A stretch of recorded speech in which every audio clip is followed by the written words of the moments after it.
Welcome to the live stream.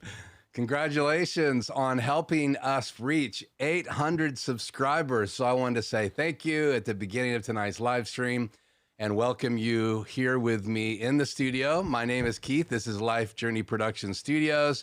You can see it there below me.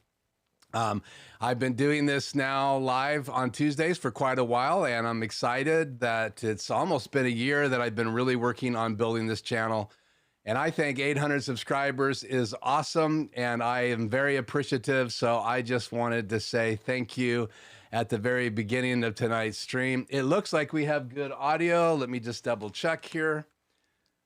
Yep, I think we have good audio. So let me know in the chat if we have good audio here. I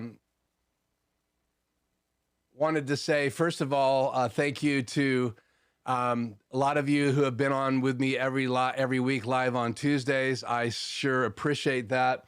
And I should probably just get on the stream here. I have Mix Effects open here, but I have not opened YouTube yet. So I should just get on here real quickly and make sure that we're streaming great. And yeah, so there you go. I can check it right there. I'll open the chat. And I'll use Mix Effect here in a little while. So one of the things that I wanted to say, if you watch this stream after it's gone live, I've lowered the latency, and I've also changed who can jump on.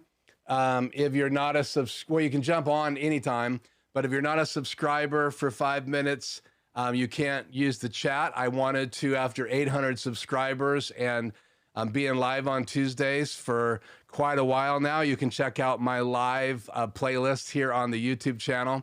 Again, thank you so much for supporting the channel. When we hit 1,000 subscribers, there'll be super chat and all that kind of stuff. And lots of videos getting ready to come out this week. I had a little hiccup before I tell you where we're going tonight. We have two main focuses tonight, even though there'll be other things. We had a surprise yesterday. I am a grandfather again. My daughter has 3 beautiful adopted children. I have 4 kids. I have my oldest son, Christopher, and then I have my second oldest son, Nathan. Nathan's in some videos here on the channel. Then I have my third oldest son. This is not the line because my daughter came after my second oldest son. My third oldest son is Bryson, and he's been on the channel as well. And you can see our top performing video is him and I unboxing his NZXT computer. And it's a company that builds computers for people. You have some options, different cases. So if you haven't ever visited NZXT's site, this is not sponsored, but I have an NZXT PC here tonight that we could actually cut to here later, and I will. And then I have a laptop by Asus here on my desk. And so I bought an NZXT when we opened up this house 3 years ago, and built it, ordered it. It was a while into the first year. We moved in late August, and I think it was later that year I got my NZXT computer. And it was state of the art at the time. i9 processor, the fastest video card, a very high tech, very fast motherboard. And then later when I left full-time sales of the RV business, I purchased a Asus ZenBook Pro Duo. I think it's called the Pro Duo, and it's got 2 screens, and I've talked about that on the channel here before. And that was an editing laptop, so when I'm out of the studio and I'm out doing things, I can edit on the fly, and I pretty well run the live streams from that laptop, and I also could bring up my PC to monitor chat and stuff like that as well. Tonight, I'm just going to use it to cut to a product that I'm thinking about purchasing, and wanted to get your feedback tonight. So it's great to see you here, Freddie, for showing up. That's awesome. Hopefully, Freddie, will have some more people dive into the live stream tonight. But again, I plan on being on every Tuesday. Nicole is my only daughter. By birth. I have another daughter that we kind of adopted years and years ago. Her mother was a 911 operator, single mom, and we watched Jenny, and she became like a daughter to us. Well, she is a daughter, but and so she has 2 daughters, and I call those my grandkids. They're adopted grandkids just by choice. And then my daughter, who is my third oldest, she has the 3 adopted children, beautiful Logan, who's the youngest, and I call him Dr. D, which is his superhero name. And then you have Rebecca, or Becca, we call her, and she's the middle. And then you have Dominic, who's a teenager, and excited about those kids. And then yesterday, we had our first by birth child, and that was my son's girlfriend. Had Rhythm yesterday. I got to hold her. My wife got to be there. She's a midwife. She wasn't the performing midwife. There was another one at this particular hospital where my kids go. And so my wife got to be there and be a part of the birth. She was very excited. So I'm a grandpa again. I just wanted to say that tonight. And a new granddaughter, her name is Rhythm and Melody. And I'm just excited to make some music with her, singing and all the things that you do when you have grandkids. So a little bit about where we're going tonight. I welcome you again. Thank you again for helping us get to 800 subscribers. We're going to talk about two major things tonight. We're going to do kind of a side-by-side comparison of the HyperDeck Mini, or Studio Mini, which is the older version of the HyperDeck. And you know, if you're ever on my live, I talk a lot about the HyperDeck. I had one guy say I was the HyperDeck doctor. I don't think that's true. There's guys, I'm sure, that have used them longer and know them a lot better than me. But I just saw a hole out in the web, YouTube, with videos. There's been some videos that have come out since I started doing my videos. I have a HyperDeck Studio Mini series, and then they came out with the new HyperDeck line. And so you could probably still buy an older HyperDeck still online through Amazon and maybe even through eBay. And there's a number of different HyperDecks in the old line, but now they've kind of replaced that line with a whole new series of HyperDecks. So we're going to do a side-by-side comparison. If you saw the still image tonight, you can see that I have them side by side. But in order to do that, I normally, and if you go to my HyperDeck series, I talk about how you can bring through the input in a HyperDeck. Because remember, the HyperDecks are designed to record, right? So a lot of places use them for replay. So you'd have 4 decks or 5 decks or 6 decks or 7 decks or 10 decks. And each deck, right, if you had a gigantic mixer, each deck could have different video footage. So you could have the opening of your show. You could have commercials. You could have commercials in your opening of your show on one deck and just switch files on the deck. But if you were going to do instant replay, then you'd have to be recording to a number of decks and be able to choose those to do replay while you're still recording on other decks. And then you would automate all that with some kind of control system, macros or whatever. And there's other brands of units that you can get that are specifically designed for instant replay. But the HyperDecks will do slow-mo and they will do replay because they can record. And when you're in record mode, you could just rewind and play, rewind and play. And they've actually made the search features even better when you're trying to search through a video and find the spot you want to play.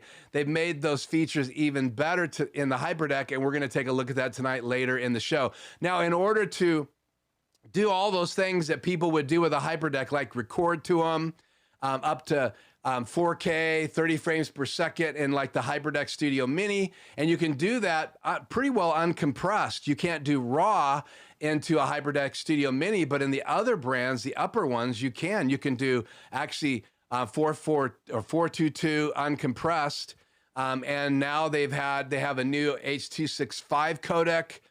So if you know anything about codecs, ProRes, all of those different codecs that you're going to find in a HyperDeck, and those are different compressions that you can record video to, then you'll understand that each one of them has bigger or smaller files and different quality video. So the more compressed your image is or your codec is, the less information is left in your video. So if you want to do some color correction, you want to do some editing, you want all the raw material there, even the colors that you probably wouldn't even see on the screen, right? Because my camera automatically adjusts the blacks and the grays and the colors.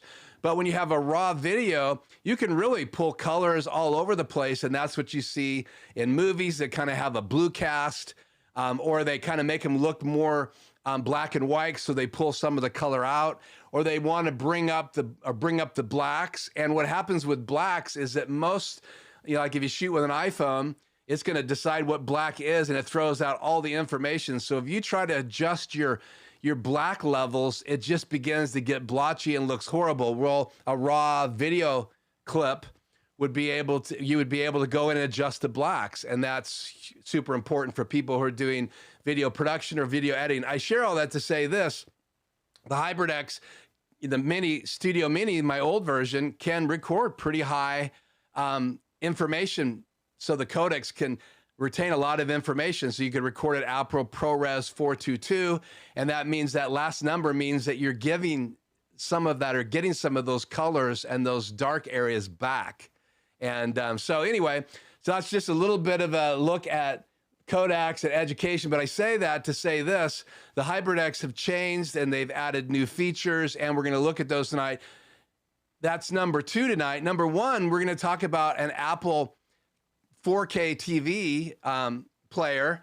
I've had one here in the studio. I've played videos on that TV. Remember, this was kind of a man cave, and I decided to convert it so we could shoot my wife's podcast in here, and I could do some live streaming, and it's just progressed in my business. So I could have a guest at my table or at the chairs. I can MC the podcast if it's just audio, or a podcast that's video and audio.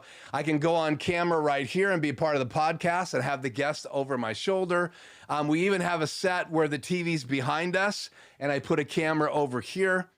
So again, I redesigned all this from my man cave, but I had an Xbox on that TV. I had an Apple 4K player on that TV. I had my Dish Network, which is satellite TV, on there.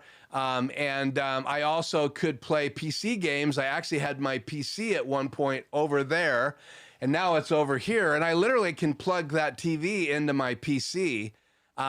So again, I've made some changes. The Apple player is over here now. And in a few minutes, we're gonna start casting my phone, because normally when I use my phone, and if you wonder where my phone is, it's that camera way back there. I'm gonna go grab it, and it's tethered right now. So guess what? I can cut to that camera right now. And now you can see me. This is live, and you can see the latency. And I can see the latency. And I just now cut to it on the stream, so I can see you guys are just now seeing it. And I can cut back, and here I am. That is actually, I'm casting that to my Apple TV 4K, and I'm bringing it into channel 3. Actually, I'm bringing it into channel 4 of my ATEM Mini Pro. And then my Pro program out comes into channel number 3 in my ATEM Mini Extreme. And so if I cut to the Skycam, which is also in my, and cut to channel 3 again here. So that's my Skycam. And if I zoom back out, I have my ATEM Mini Pro over here. It's kind of blocked by my microphone. And then I have my ATEM Mini Extreme here. So the program out of my Pro comes into channel 3 right here. And so I have channel 1 live. I wish I could show it. I'll cheat just a little bit and move that over. So I have channel 1 live in the ATEM Mini Pro, and then I have channel 3 live in my Extreme. And because of that, you guys can see that when I cut to my Skycam, and we're going to use the Skycam tonight in the cast. So I can bring up that camera there and show it to you guys. And I faded the black on that somehow. And so I can cut to that Skycam and then again show it to you guys. So I'm going to go get it. You're going to see me go grab it right now. And you're going to lose my voice because I don't have any audio.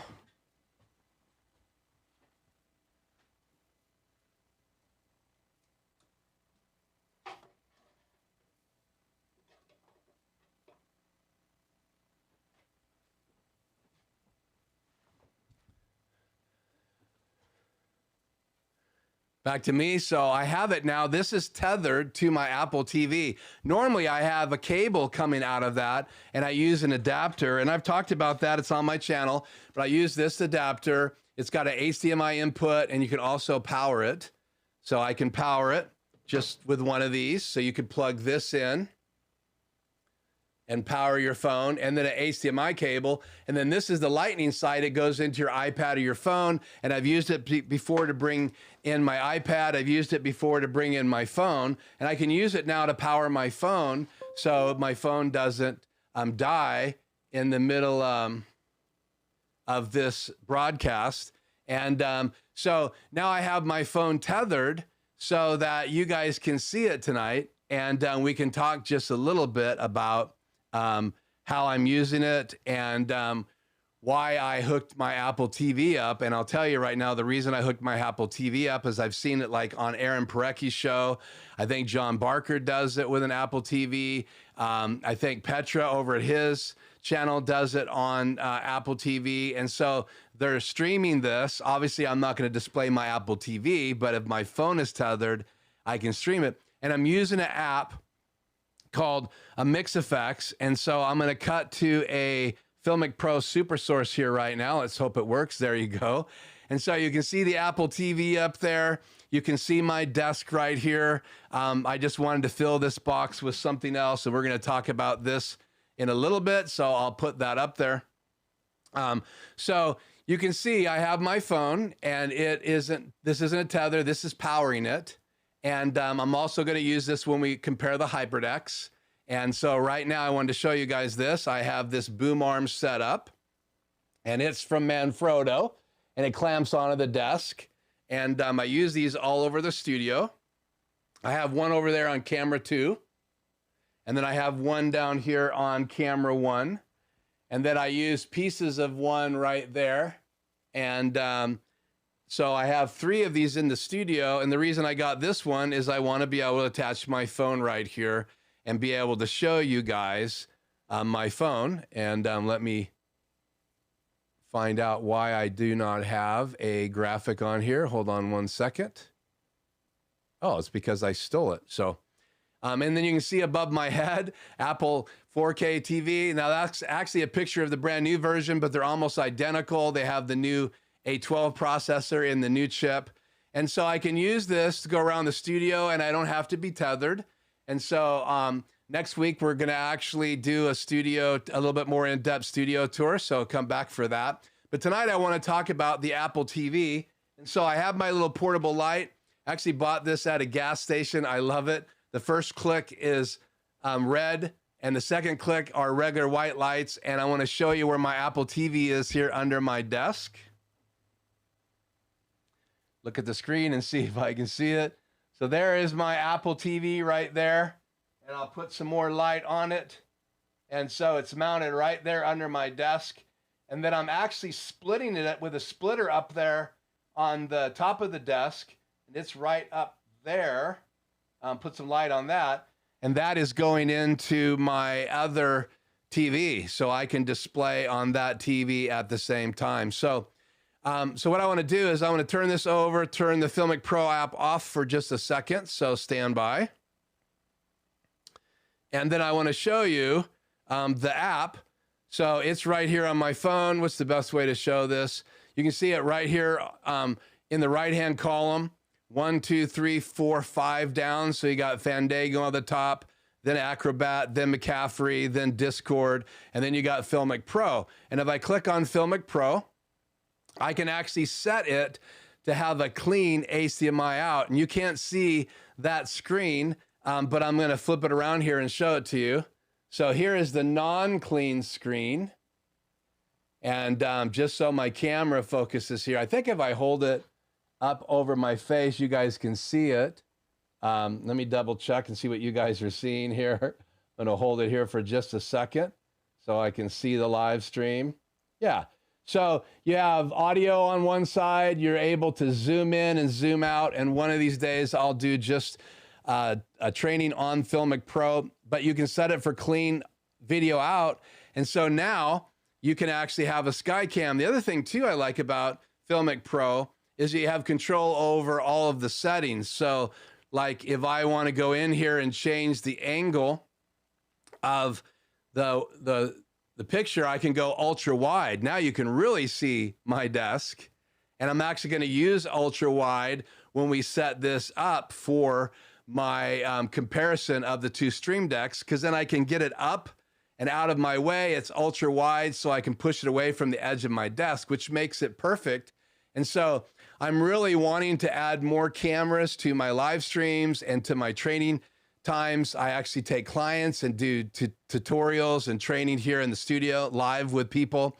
And so I really want to get this all dialed in. And so to be hands-free and not to have to even tether it to power, I want to be able to just walk around my studio and show people things and how I have things hooked up.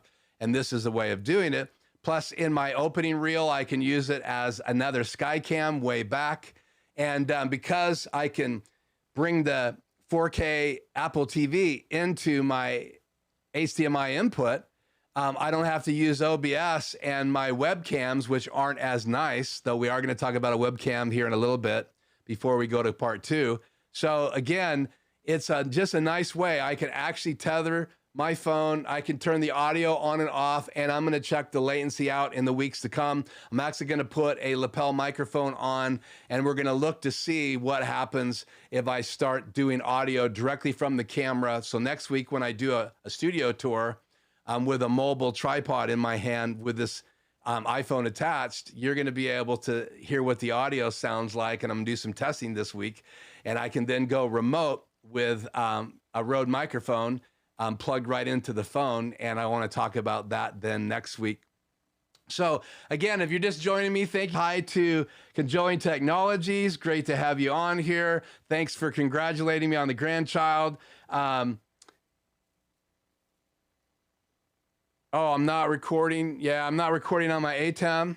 So I guess I can hit record, but that's fine. And I should be recording the stream.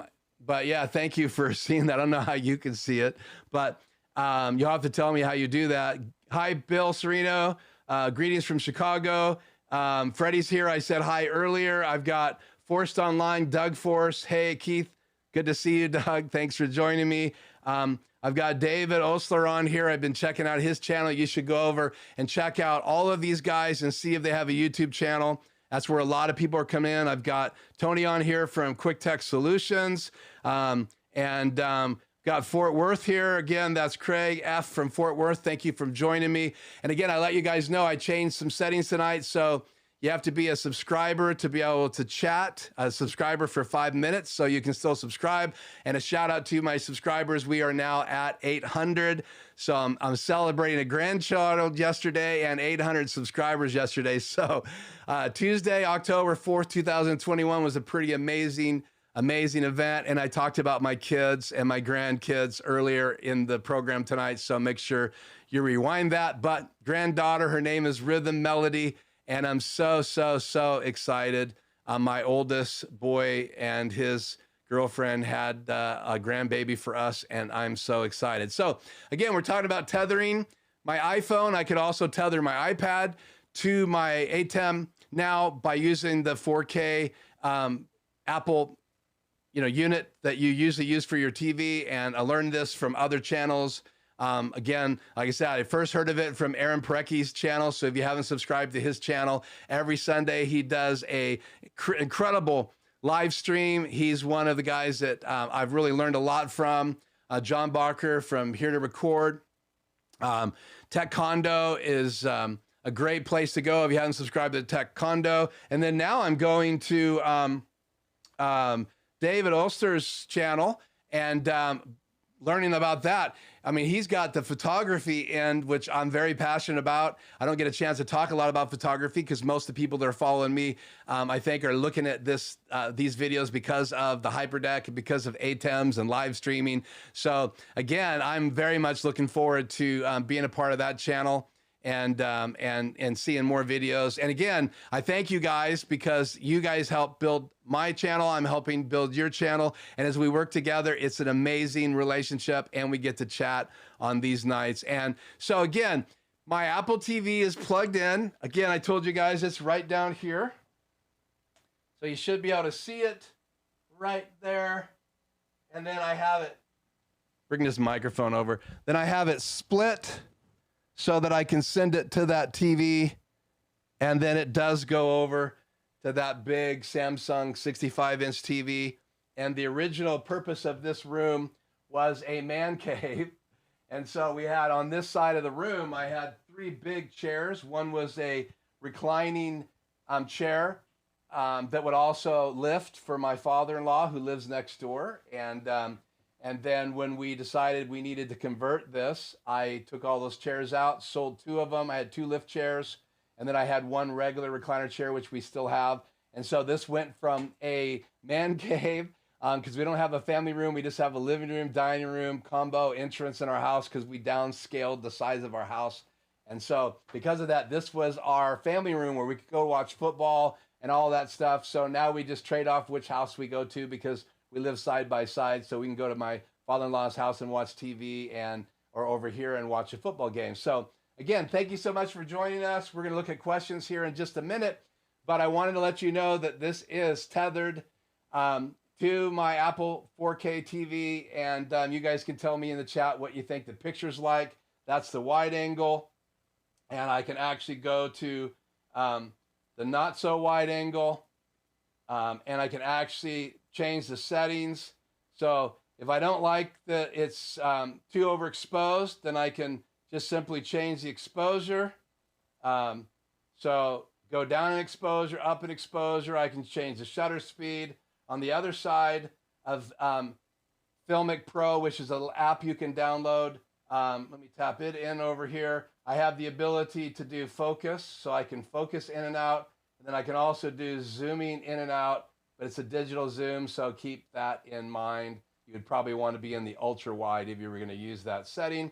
So again, and then you have the ability to kind of drag and drop where the focus is and where the exposure is, and that kind of helps you keep things in exposure. So this being tethered is going to let me get up and walk around. And of course, I've had my microphone over there all this time. So sorry about that. So I wish I had a way to watch the chat like I see some of you guys do. And I have it right here. It's on my iPad, but I get so excited. It's hard for me. So again, that's kind of how you can bring in Apple TV, and you could use the 1080p version because that's what I'm streaming from my ATEM Extreme ISO. Recording now. I'm not recording ISO tracks. I have it set just to record the program, which I also have the program recorded on YouTube. I'm not really splicing any of these videos up and posting them later. I'm just using these videos for my live stream. And again, I have this Manfrotto with the camera bracket on it, and I've got the desk clamp, and I have the Joby phone bracket right here, and that lets me tether my phone. They also make a iPad bracket, and they're within $10 of each other, about $39 US, $49 depending. Actually, you know, the iPad version I think is $60, $70 here in the US, but they're made by Joby, and they make like the Joby Flex arms, the Gorilla Pod, all that stuff, and that's what they're more known for. But I love this product because they're super tight. All the elbows adjust from just this one knob. So this elbow, the elbow down there that goes into the clamp, the Manfrotto clamp, and they also can hook onto a round rod.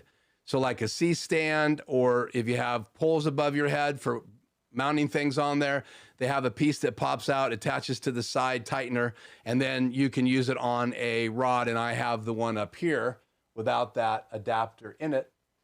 And that adapter, might as well show you guys. I think I have one somewhere here.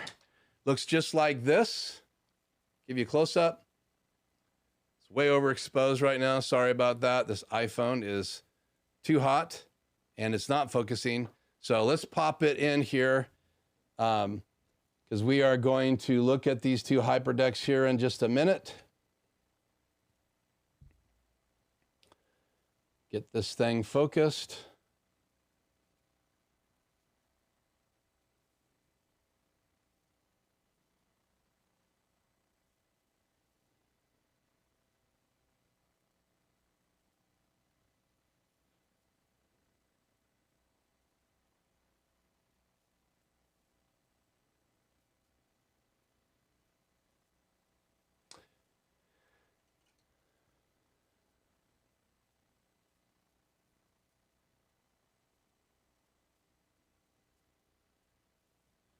Gonna take this off for a second.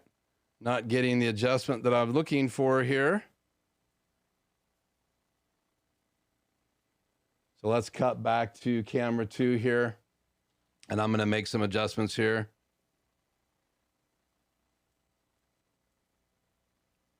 Sometimes when I have lots of apps up in my phone, this is an iPhone 11, things will slow down. And so just so that doesn't happen here, got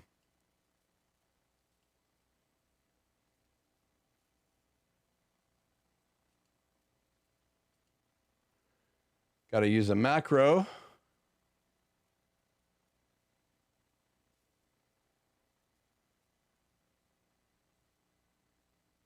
Not that macro. That macro, and I'm not sure, this must be set to DVE. No, I have flying key on. So again, using FilMic Pro and then using the feature on your iPhone that lets you screen mirror. Let's see if I can get this in front of me. You guys can see it, but I'm screen mirroring right here. And I can screen mirror to my Samsung TV. If I just wanted to play something on my TV, I can do my Apple 4K that's in the living room, and I use it all the time. I'll be watching a video of one of your guys' channels, and I will then go in and play on the big screen TV right from my phone and pop it up there, turn my surround sound on, and I can do that. And so I have a room I call home theater, which was this man cave, and then I have another living room setting. And so right now I'm tethered to this room, and because I have it in channel 3 coming into my ATEM Mini Pro into my extreme ISO, then I can actually then show the screen when I have FilMic Pro on. And so I'm turning FilMic Pro back on here. I just wanted to reset that. And then we will dive into the HyperDecks here momentarily, getting the right zoom settings here.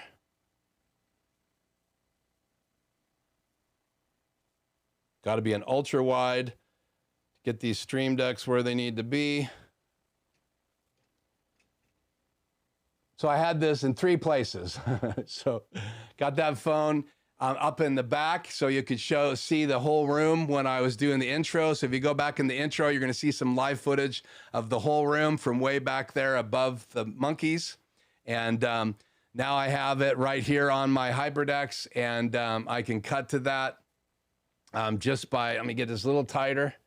I can cut to that by cutting to that camera. We'll do that here in a minute because I'm going to bring in my HyperDecks as well. So I don't know if you have done any tethering. I'd love to see that in the chat. So if you have an Apple 4K TV or Chromecast or something coming into your ATEM, please let me know in the chat. I want to stop and just see if you have any questions. Again, I'll take questions all night as we take breaks between these different sections. And just wanted to tell you that I'm really excited about a couple products that we're going to possibly look at here in the next 3 or 4 weeks. And we'll talk about that before we go tonight, so don't miss that. One is a new camera, and we'll talk just a little bit about why I want to do that. But let's just go through here. Lip sync is okay. Thank you, Freddie. We took care of the recording. We said hi to Chicago. Bill's here. Conjoined Technologies. Make sure you check out these channels. Doug Force. It's Forced Online. David Osler. Streamer, photographer, lots and lots of material on his. Quick Tech Solution, that's Tony. Tony and I have actually kind of become friends. We were on a live stream with Adam Tao. He wanted to use us as guinea pigs. So Tony and I got to be on that. Tony's been on some other great live streams with Adam Tao. He's the author of Mix Effects. So go over and check out his channel. He's not on tonight, but he does come on quite a bit. Just stop for a minute and say hi to Natalia Dones. Hello from Puerto Rico. Thanks for joining me. I think this is your first time. So if it is, give me a shout out. And again, if you're chatting, thank you for subscribing. I have made it so that you have to be a member of the channel or a subscriber of the channel. and for at least 5 minutes to be able to chat. And the reason for that is we hit 800 subscribers. We're pushing towards 200. I even had people last week wanting to give me money to bring out one of my famous puppets. They shared last week that I may know a little bit about ventriloquism, and that leaked. I don't know how that leaked, Freddie, but it leaked. But anyway, so I got offered $100, but you can't do super chat. I do have a Vimeo account, and I may share that sometime. But I really just been investing back in the YouTube community. I figure the way you invest back is liking, subscribing, and maybe sharing this with your circle. I would love to be on other people's live streams if you ever so desire to have me come on there. I do have photography background, music engineering background, and I love those things. I focus primarily right now live streaming training, using your iPhone for producing videos. Also, I do video editing. I'm a little good in After Effects, but I would say on a scale from 1 to 10, somewhere between 3 to 4. I've used Adobe Premiere for years. Started back with version, I think 4. I bought the whole version, cost me like $1,200 for the whole set. Not just Adobe, but Lightroom and all of that. So Photoshop, Illustrator, and use Illustrator all the time for my stills. Use Photoshop mainly just for making PNG files, and some things I do in Photoshop. Lightroom a lot to do photo editing. I just love the tool of Lightroom, and I do know how to use Photoshop. I'd say I'm a 4 in Photoshop. I probably somewhere between a 6 and 7 on my scale in Adobe Premiere. I had a music studio. I've done video recording, video production. I even have appeared in music videos as well as produced a music video. I was the executive producer for a music video. It was something I always wanted to do. I usually handed that work off to a really good music video producer, Justin Frick. You can check out his channel, Justin Frick Take. And he lives up in the Spokane, north of me now, and he's doing lots and lots of music videos these days. But we collaborated, and that was a blast. And one day I'll show you a clip of that music video here on the channel. So thank you again for joining me tonight. We have talked about tethering your phone through an Apple TV. So let me know if you have done that. I am using iPhone 11. I see that's a question from Craig. Craig, I tell you this, we are like 3 months away from my whole family being up with our leases on our iPhones. We actually talked to our cell phone company the other day. They've been purchased by another cell phone company. So we're looking at what the potential is for us here about 3 months from now. So that's going to be January. So don't be surprised if I don't do my own talk about the new phones if I get those, and I'll be late to the game as usual. But there's plenty of videos out there on the new iPhone 13 Pro and Pro Max. And I got a chance to touch and look at those this week, and pretty exciting what the cameras can do. But you can check out all the people that have been mentors in my world on social media, YouTube, because they're all talking about that stuff, as well as other cameras that are coming out. Sony's got some great stuff. Canon's always coming out with great stuff. There's really cool things going on out there, which brings me almost to our segue. Let me just go through here and look at all the questions. If you do have a question, please put Q: in front of it, or you can put at Keith Bennett, or just at Keith. That's what I'm looking for. It just is going to help me see those. We are getting more people in the chat, and I don't want to miss those. Conjoined Technologies asks how my father-in-law is doing. My father-in-law actually went in the hospital's back again. So he actually had to go back to the hospital yesterday, I believe. And he's there now. He's doing okay. He's running a low-grade fever. But he's just had lots of things going on in his body. He had a major stroke a number of years ago. Long story. We sold the studio, recording studio. My wife's practice was in our old house, and we moved the two houses side by side. So thank you so much for asking him. Been asking anybody who prays to say prayers for my father-in-law, Al. And we really appreciate it right now. Just things are going on in his body from the last time he was in the hospital. Has a little low-grade infection that came from all of the things that they were using to try to figure out how to help him.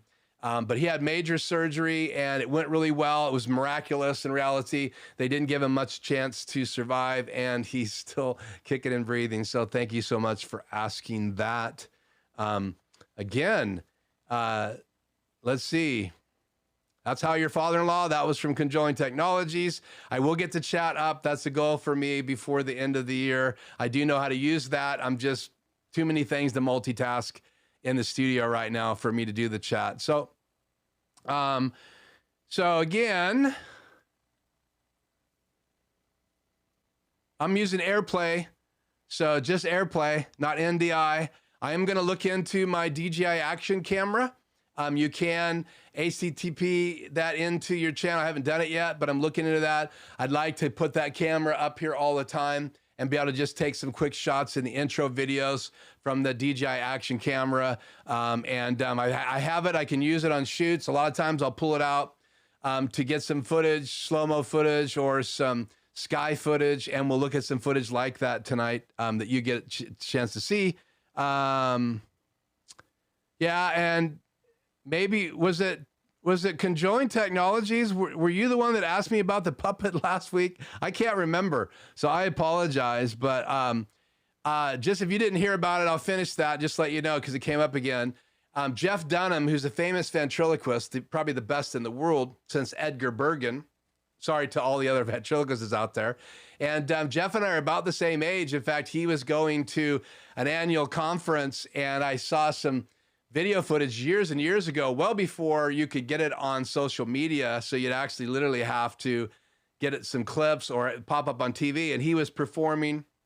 And when he decided to have Peanut made, he had a gal who came from the Muppets, started her own company, and she made puppets for the Muppets, and then she made puppets for her own company. She's since then gone to heaven wherever you go, and so she is no longer making puppets. I think her daughter is still making some puppets, and her name's Verna, and she made Peanut for Jeff Dunham, and I always wanted a puppet made, and I found this rat idea that I liked, and I modified it, drew out my features that I wanted, and named my rat Ratso. And she made this puppet. It was amazing. And one of these days I will bring Ratso into the studio. And I don't practice ventriloquism anymore. Occasionally I'll bring him out for my grandkids. They're nonstop. If I do bring the puppets out, it's every time they come over. So they're in cases hiding right now, but I do have puppets. I actually traveled as a professional ventriloquist when I was way younger. And I've done some routines over the years. In fact, Ratso is actually the last live routine I did for a children's group here in the Tri-Cities a number of years ago. And anyway, so that's the story of Ratso. Yeah, start the puppet now. I'll keep track of the money I owe you. Okay, Skycam, Puppet Cam. Wow. So I'm not sure, Tony, what did you look up that's mirror screen? So maybe you can let us know in the chat. Maybe that came from another comment I missed. What did you do in a music video? It was a local singer-songwriter, Quinnell, and we did one of his songs. I had a producer in my studio at the time. I was just an engineer. I put the studio together. I love to master music. That's the final thing you do. Once the mix is all done, it goes usually to a mastering house. They bring all the songs together, so there's some consistency. If you have headphones on and listen to a whole album, the music should feel a lot the same. It should feel like it came from the same season in that artist's career, and you can do a lot of that in the final mastering. A lot of that's done in the mix. And then because of that, I had producers, and one of my producers was in the middle of going through his school years at Full Sail College, which is a famous full school. It's out of Florida, and it trains people in video production, trains people in audio engineering.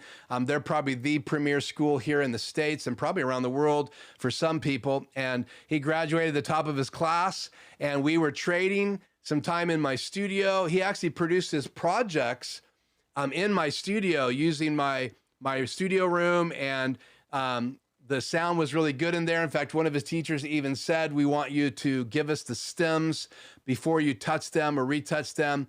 We want to make sure this is your project, because they didn't believe that he could get that kind of sound out of a local studio. So it was quite a cool season. And he produced an album for this artist. And when we were all done, I said I wanted to sponsor a music video so I would have something in my portfolio. And I realized at that particular time that a friend of mine, Justin, would be way better at producing this video, because he had worked with artists. He was closer to Quinnell's age. And so he did all of the videography, cinematography, whatever you want to call it. I did behind the scenes with my Panasonic camera. At that particular time, I had a video camera, a proper video camera, not a DSLR. And I shot with that. 720p was as high as it would shoot. And so we produced 2 videos, a behind the scenes video where he and I talked over it and talked about all the different processes, and then the actual music video. And then Quinnell went on to sign his music, and now they kind of have rights to that video. It was a gift to him, but I still have the right to use it. And so it's called, well, the artist is called Quinnell, and we'll put a link to that video in the description later tonight. I don't have any links in the description tonight. I was working on other projects in the studio. So let me just see if there's any more questions. Q, Colin, sorry to hear about your father-in-law again. Thank you. Do you have a drone? No, I do not have a drone. I'm just not drone friendly. So I apologize. So I'll tell you a quick story. If you get bored with this, I'll probably not see you in the weeks in the future. I love stories. My son-in-law, my daughter's husband, I've known him for years. It's kind of funny. I mentored his older brother. They're a mixed family. So Joel's from one mom and has the same, and his dad married this guy. I mentored Bryson Foster's mom, and Bryson Foster is an incredible R&B rap artist. That is one of the reasons why I started a studio. He and my oldest boy, super into music. I'm mentoring him. My son is also in a band, and eventually was signed by a band in California. So the studio was just me supporting my kid, as well as his passion for music, as well as this kid I was mentoring. And he knew a lot about recording. He had actually recorded from one cassette tape deck to another cassette tape deck when he was a little kid. So he was already recording. So he would record that sound onto this tape, and then he would record those 2 sounds onto another tape and go back and forth until he put together a whole song. And then later he started producing music. So I met this whole family through him. And then my daughter and his younger brother, Joel, liked each other. And eventually, as they got old enough, they got married. And so Joel got a drone, and we were out using it one day, and he got stuck behind this mountain called Twin Sisters here in our local area. We went there to shoot. It's just like that Arizona rock, you see with like the pillars chopped up. We have a few places here in the state of Washington where you have mountains like that. And this is kind of an iconic spot right between us and Walla Walla, right on the Columbia River when it comes north from Oregon, and then it bends into the Tri-Cities, which is where I live. It's famous for the reactors and the nuclear stuff they did right here in the Tri-Cities, the atom bomb. So there's some movies about it right here in the Tri-Cities, and that's in Columbia River. Goes right through the Tri-Cities. It's one of 3 rivers. You got the Snake River, the Yakima River, and on the bend up towards Walla Walla, which is about 50 miles away, he actually almost flew his drone into the backside of Twin Sisters. And then he didn't get the footage he wanted to get, and we went back again, and somehow we lost the signal again, and it literally flew into the side of the mountain, destroyed it. So I just have never been drone friendly since, because, a camera you can hold in your hand, and recently my camera fell over, and it broke my very expensive ND filter. That's what it looks like, but it saved my very expensive 24 to 70 version 2 Canon lens, 2.8, and that was like, I think, $1,600 when I bought it. This was about $150. This is a 82 millimeter because that biggest lens I have is 82 mil. And so I just step ring it down. So you can actually buy rings that just step down to different sizes. So you can use this one variable ND, that's what they're called, neutral density filter, and they stop down light. So if you're out shooting video in the middle of the day and you want to get that nice, beautiful depth of field and open up your aperture like that lens 2.8, and I have a lens that goes down to 1.2, you're going to get that incredible milky, depth of field drop off, right? It's not really depth of field, but it stops you from being able to get that long, exposure, not exposure, but focus, sorry. And it just, you get the person, it could be the bride and the groom or whatever you're shooting, and then everything behind them drops off if you don't want people to focus on that stuff that's going on there. So anyway, that saved my camera. So the drone experience, and then all I did was move my chair too close, readjust my tripod. I have a ring chair in my backyard, so they have a round base, and I slipped back like this. I forgot that I put one of the legs of my tripod inside the ring in the lawn. And when I went to push back so I could stand up, I literally tipped my tripod over into my new fountain, waterfall fountain, whatever you want. My camera, my EOS R, right? My newest camera fell into the rocks, right into the rocks. And I have big rocks in there and it just crushed that. It could have broke the lens. It could have ruined my Canon EOS R, but that ND filter, as you've heard, UV filters, a lot of times people say you don't really need them. What are UV rays, ultraviolet rays? It does make a difference, believe it or not, in what happens inside the camera and inside the lens, and UV rays can also affect the footage. But in reality, the number one reason a lot of people will have UV filters on their cameras is to, guess what, protect them. So if it breaks, you're not breaking the glass. And if you buy higher end lenses, they could be very, very, very expensive. So I think that covers the questions so far.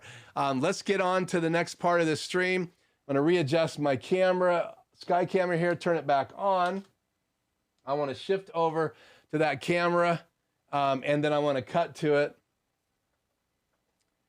So this is my desk, and this is the little item right here I want to talk about. Let me see what's going on with my DVE here. Can I cut me in here? Yeah, if I go in here, and I go to upstream key 3, and I go to me, and now I'm gonna have to put that back because I'm using that here in a few minutes, and then go on the air. So there I am. I'm gonna leave that there. Oh, that's actually where I put that for the intro video. So on your in your control software, by the way, if you go to the left of all the settings, you can then just scroll right and left with your mouse to bring things up or down or move things up and down depending on what you're clicking on. So if you're just doing the size in your ATEM control software, then you can make something bigger or smaller. So rather than having to hit the arrow up and down, I literally can just pull this back and forth. I don't have my desktop. I can do this real quick. I'm gonna bring this over here. I will then, I don't have a super source ready for this. I apologize. I'm going to close down OBS.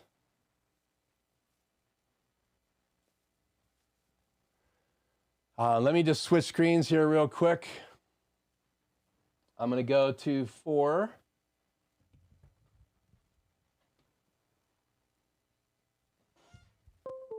I actually set up in my studio. Oh. Was I already there? Laptop. Yeah. Let me cut to my laptop here. So right when you're in a key, which are right over here on the right-hand side, so you have upstream key 1, upstream key 2. Sorry, I have to look right. I need my DVE on the other side, my picture-in-picture. You can change the inputs of the DVE right here, and you can go from Luma. Chroma is where you're going to do green screen, and I have a video on here where I actually had a green screen behind me, didn't tell anybody.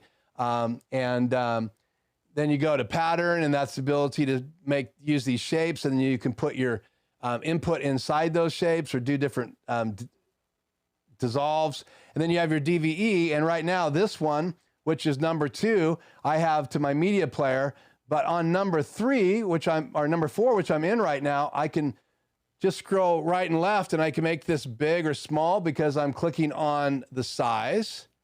So let's position it. Then I can go to position. This goes right or left.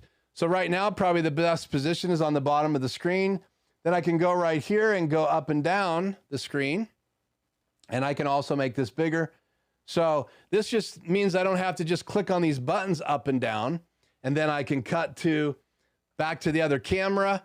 And now I can talk a little bit about this product, and I can show it to you this way as well. So these are the little switches that I've been using. And I'm going to unbox it here. I haven't opened this one up, but I did use one today.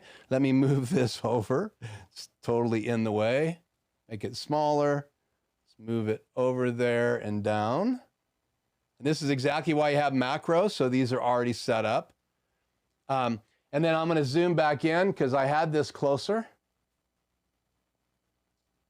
I'll move it over just a little bit.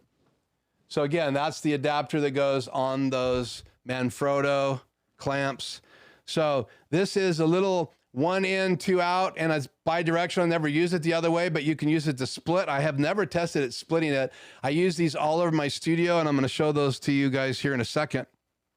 But I needed a couple more just to have them in stock, and I should be able to get my fingernail in here. At least it was earlier, but now it's not. I'm actually unboxing this live. I did that with my HyperDeck, but I had a knife then ready. There we go. So open this up, destroyed the box. And inside this, you have these little instructions and then the web page. This gives you instructions so you can see you can use it either way, bi-directional. I'm not sure that's showing up because of how bright that camera is. Let me try this camera. So that's the directions. And then here's this little switch. And a little closer up, I can switch to this other camera. And let's see if I can focus this. I have actually autofocus off so I can manually focus. So you have 2 buttons, so I can have 2 inputs. So there's your output or your input if you're using it as a splitter. And then here's your input. And I can switch between 1 and 2. I think these are like 16 bucks on Amazon. I absolutely love these. I think I have 5 of these or 6 of these now in the studio. That's why people ask me if I'm going to get a Matrix anytime soon. So I'm cut back to camera 2 here. Turn the DVE off. Don't need that anymore. So now if I wanted to have that DVE, I could tie it to the show. I'll show you guys how to do that real quick. So let's cut back to desktop. So if I have the lower thirds on, right, it stays on all the time. So if I was to change cameras, we'll change back to camera 2 and then go back to my desktop, which is camera 4. I should rename that. Then it just automatically, that's a hard cut. Now, if I do a cut down here, it's the same thing. It stays on because I have it on. If I tie it right here, if I turn this little key button on, so I got to go back to the other view, turn this key button on right here. See my mouse? Right below it is this key button. Now when I switch, it's going to go on and off because I've actually told it, whatever camera I'm on, it ties it to it. I can also tie my downstream keys. It's called tie over here. And downstream keys are after the dissolve, the mix. And upstream keys are above that. So they're called upstream. And then everything past this bar is downstream. So if I want it to tie to this, then I turn it on and tie it to this. So if I turn that button off, it stays on all the time. If I put the key on, it ties it to just this view. And then if I create a macro with this view, then it's going to stay on all the time. So, and then I can go into my media player and drop other things in there. So I'll show you how to do that. Let's go back real quick. This is an extra bonus tonight. Go in my media player, which is down here on the bottom of the screen. And if I wanted to drag in the Apple TV, it's going to pop up over top of me. That doesn't work. If I bring in my web page and drop it in here, now you got your web page on the other side of the screen from me. I can bring in my little iPhone icon here. I can bring back in this lower thirds. And if I put a still image over top of me, like my opening still, I'll do a different one. This was from the camera in the back of the room. Then I get this. Sorry about that. I get this over the screen. So again, whatever I drop in that key is going to cover everything. So I want to go back to my lower thirds, and now I'm back again. So that picture covered me up if I have whatever I'm doing in the media player on screen. It has to be in the program. So hopefully I had that in the program. So I just installed another one of these, and we're going to look at that before we go tonight. So I have 4 of these hooked up in the studio. This will be number 5. One changes between my laptop and my PC, so I can bring either one of those into my show. I can only bring them in one at a time. So if I want to show the desktop of my PC or bring a guest in my PC, I can pop that up in the screen, and then I can show my desktop from my laptop. And then I have 2 on the other side of the room on my ATEM Mini Pro, and one goes into channel 2, and I can choose between my streaming bridge and my HyperDeck, because my new HyperDeck has an HDMI out, and I can bring that HDMI out in if I want to, and that signal's clean. So if I wanted to bring a video just into my ATEM Mini Pro, I can. So I can choose between, again, the streaming bridge, if I have a guest call in, or I can choose into channel 2 my HyperDeck 2, which is my new HyperDeck Studio HD Plus, because it has SDI out, which I monitor on my BenQ monitor, and it has HDMI out, which now is available to go into my ATEM Mini Pro. And if you remember from the show earlier, my ATEM Mini Pro program out, and it's set to program, not to multi-view, comes into channel 3 in my Extreme, and I can cut to that. So when I cut here, I'm cutting to that. I can change to my my iPhone tethered. I can change to multi-view. I think multi-view is live tonight, so I can show you my multi-view. And then also, I have my HyperDeck in there tonight, and I think my HyperDeck is live. Yeah, there's the video from last week. If I hit play on HyperDeck 2, you're seeing some of the cable before I manage the cable here in my studio. And then I can also cut to Skycam, and that's what we did our unboxing on. And then if I go back to my Extreme right here, I'm live in camera 3, which is where all of those different signals are coming from. Let me zoom back. So as I switch cameras over here, I'm not on cut, I have to do the auto.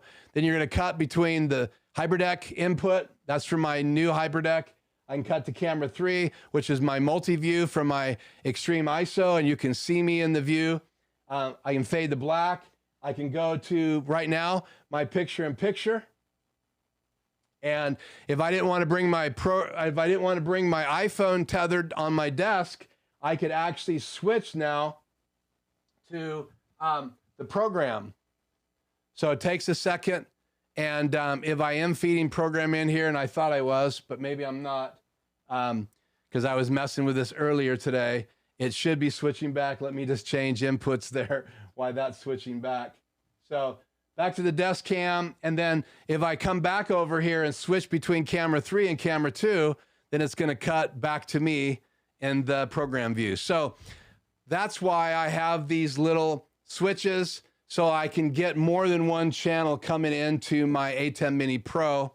And I may eventually add this one into my my Extreme ISO. I haven't decided yet. So channel 1 is in my Extreme ISO is my EOS R right here. That camera is right behind me. It's shooting my desk. This is that camera. And then camera 2 is my 5D Mark IV, which is my main camera I use every week. Camera 3 will bring in my ATEM Mini Pro, or input number 3 will bring my ATEM Mini Pro in. And right now you're seeing my camera 3, which is my Canon EOS, or my Canon 5D Mark III, and it'll time out in 30 minutes. This is my desktop, And right now that's bringing in my media pool from my laptop. 5 is my HyperDeck 1, and it's playing this video right now. And let me loop it, and let me loop this video. And then if I cut to channel 7, that shows you this video, and those are the ones with audio. And then if I cut to channel 6, that's the key channel in HyperDeck 1. And if I cut to channel 8, that's the key channel in HyperDeck number 2. And I'm not doing any flying graphics right now where you would see the alpha channel. And I've showed that here on my channel. So 8 inputs on my extreme ISO, but because I took the third input, I've added 3 more from my ATEM Mini Pro. So now count them, 7 plus 3, I have 10 inputs. And now if I use those splitters, so I have one of those splitters coming into channel 2 in my ATEM Mini Pro. That gives me 2 channels there. So instead of 10, that's 11. And then I have another splitter to choose between my iPhone tethered to my Apple 4K TV and the program out. So if I wanted to go on to Facebook right now and use my ATEM Mini Pro to stream, or let's say I was going to stream to you, if you're going to have me on your show and I wanted to use everything, I would have to have my ATEM Mini Pro on the other side. But I literally could send a signal to my streaming bridge and bring that into my ATEM Mini Pro, or just stream what I have going on in the ATEM Mini Pro, which is the program coming in from my main show. I can stream that to Facebook or any other streaming site. So again, because the program out HDMI 2 of my extreme ISO goes into my ATEM Mini Pro, and that way I can stream that. So again, if I want to use my streaming bridge, or if I want to use HDMI out number 2, if I want to bring in my HyperDeck number 2 clean, I can bring that into my show now, all using those switches. And then the switch I added today was to be able to bring into channel 2 of my ATEM Mini Pro, either my HyperDeck 2, the clean HDMI out, or my streaming bridge. And most of the time I'll be bringing in HyperDeck number 2 into that channel, and that goes into input 2 on my my ATEM Mini Pro. So if I cut to channel 2 again, and then I cut to channel 3, that shows you that camera. Now if I go to channel 2, you're seeing the clean out of my HyperDeck 2, and I can bring that now into my show if I want to. Again, it also brings video, sorry. I'm gonna leave that there and cut to this. It also lets me bring footage in to this show.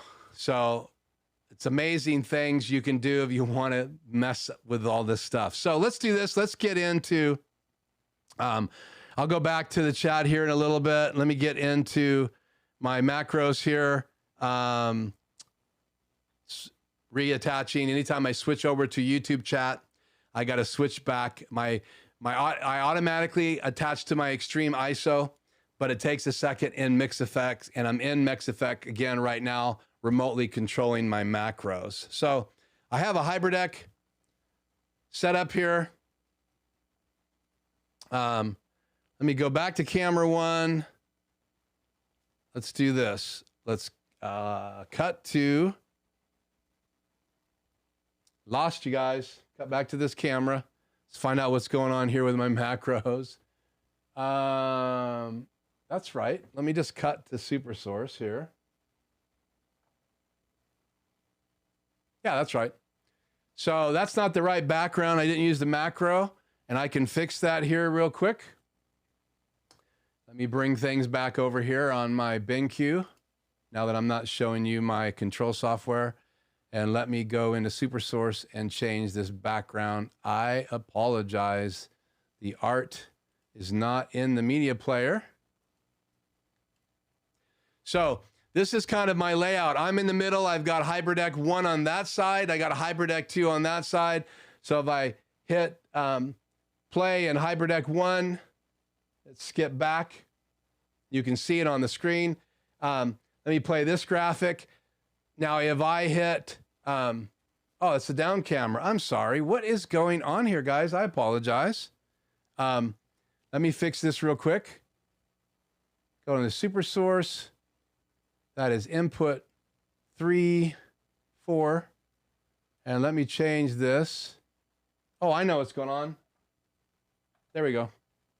I had the wrong input on my ATEM Mini Pro.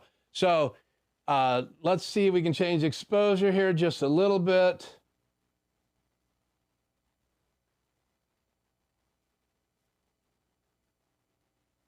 So here you go. You have two side-by-side HyperDecks. This is the HyperDeck Studio Mini, which I've had for a while. This is the one I changed the fan in, so check out that video. Tony also has a great video that I learned how to change my fan from, and then I did a video, so that's on the website. That's my most recent uploaded video, so check that out. You have two SD in on that one, and then over here is my new HyperDeck Studio HD Plus. It's plus because it's plus size, right? So this is a third rack. This is a half rack. And you can see they added the ability to have headphones. I can monitor that. I can hit this button. I can actually scroll up and down and increase the volume. So I can't quite move closer here. So if I hold this down, I can actually at the very top here, you can see I can bring the volume to the headphones up and down. I can also, if I don't have headphones in, I am actually raising and lowering the volume on the little mini speaker. And then here's the buttons over here. You have a stop, a play. If you hit play once, it goes into loop mode. If you hit it twice, it goes into this other mode, which will play through all the clips that I have on disc 2, which is active right now. And let me go back into loop mode. When you have this disc activated, and it's reading from it, it goes green. If it wasn't reading from it, I pop it in. It will go green for a minute, and you can see the screen went blank, and then it goes blank until I hit play, and then it goes green to let you know the card's playing good. If I'm recording, I can actually set these two cards up and have them both plugged in. My intro videos are on here, my outro videos on here, and then I have other things on here for during my show. And then I have two card inputs over here. It's the same thing. If I plug this card in, it goes green until it's reading it. And then I'm going to hit skip back to this video. And then if you can see it went green. If I hit the button twice, you get this little number on there. So the difference between this deck and this deck is this little 1 goes on there. It means it's playing one clip, rotating through it.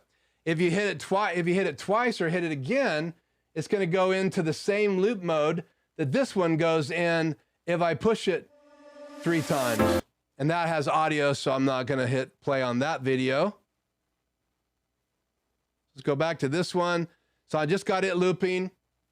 And then this one has different buttons. So we've covered these two decks, right? 2 SD cards in, 2 SD cards in. You get these added features. And then if you look at the buttons, I have this button here that I can skip to the next video, or I can skip back, right? And then if I want to jog, I push the jog button and I can jog forward and jog back. If I push it again, I can go even faster, right? And then if I push it one more time, it goes into a pause mode where I can go frame by frame. And then if I push it again, it goes back into this mode where it's just going super fast. Then I can hit stop, I can hit play again, and then hit play again, and then it's going to continue to rotate. Again, over here, same thing, but the buttons have changed. Now you have a rewind button, where over here I have a menu button and a set button, so that's used for the menu. Over here I have a menu button, a set button, but now I have this search button. We'll talk about that in a minute. So the play, the stop, the record, the jog. Now what happens if I stop this video and then go in the record mode? It's going to go into the record mode, and if I had an input, it would show me what I have inputted, but I don't have any input set up on my HyperDecks tonight. And I'm not going to talk about why right now. I'm not doing any recording in my HyperDecks, or I will put inputs in those when I get to that part of my HyperDeck series, the new one. So again, go back into play mode by pushing play, and it's going to go back to that video that it last saw and hit play. Now, if I want to switch cards, if I'm not using mix effect, I have to hit stop, bring this card out, plug this card in, and it goes green, reads from it, and then if they're all the same format files on that card, and again, these are just little SD cards. These are 170 megabyte, that's a 128 gig card. And I'm gonna go ahead and push that in, pull this one out.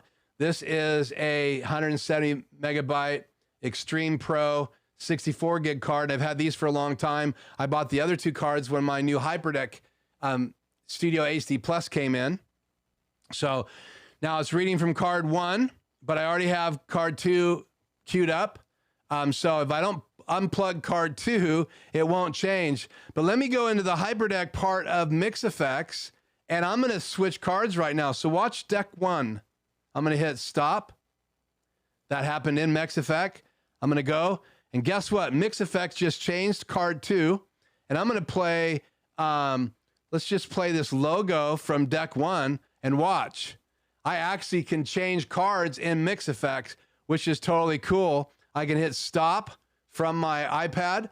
I can change clips, but I want to go back to the other card, and I want to play that desert clip that I was playing before, and I want to loop it. Watch the deck right here. I'm going to hit loop.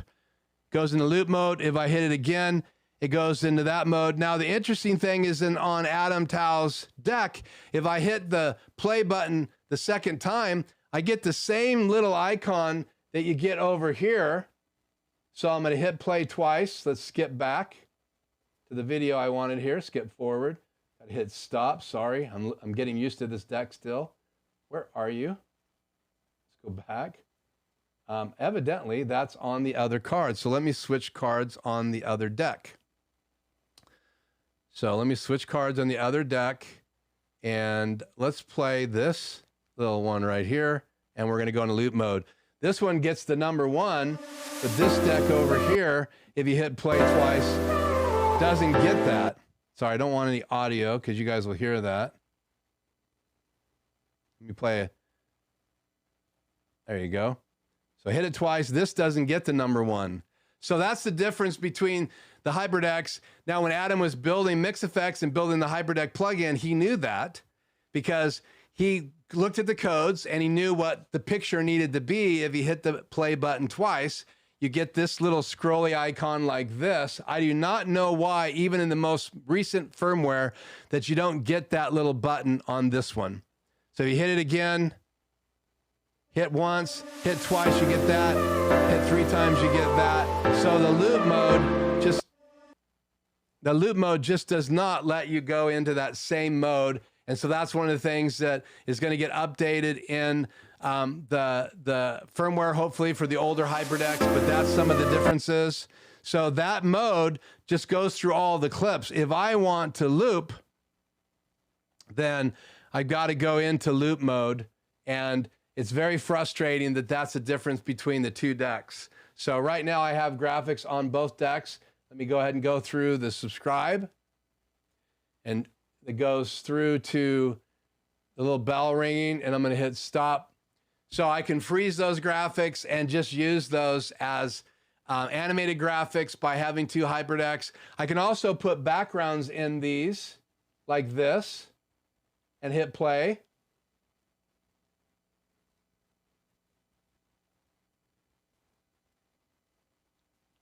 And I could use that as a background, and then I could have this graphic right here.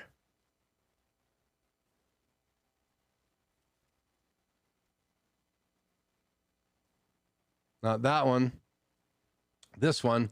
Right there, I had to have that one over top, and I could put those 2 together, and I did that animation on the channel last week. So again, there's some differences between these 2 decks. You can see the button placement. Now you have a skip forward and skip back. I can use these buttons the same way to skip to the next file. Like I said, I can actually scroll by hitting search on this one, and now I can scroll through the clip, hit search again, go into this faster mode, hit search one more time, go into this mode where I can go 11 times reverse. I can go very slow forward, very slow back, and I have all of those settings. And then I will go through the menu buttons in my HyperDeck series and actually show the difference in the menus. But we'll pop in the menus, the buttons right here. Here's the menu right here. And you can scroll through all the different places on the menu. and I'm not sure you guys can actually see that very clearly. It looks like you can. And the menu over here is this middle button, and you have the dark mode in the new HyperDeck. I can change that to the same white mode, but I love dark. And you can scroll through all of these settings. They both have the set button, so if I want to just be in this screen and set remote on and off on this deck, I have to turn it on and off here. Hit set, and that lets me auto start and remote control my HyperDecks from the control software. But over here, if I go into the menu button and I scroll over here, I can trigger on and on record in that menu. And if I scroll over here, I'm trying to remember where that auto on and off is. I think it's in this screen. We hit set, and then let me go down here and see if it's down here.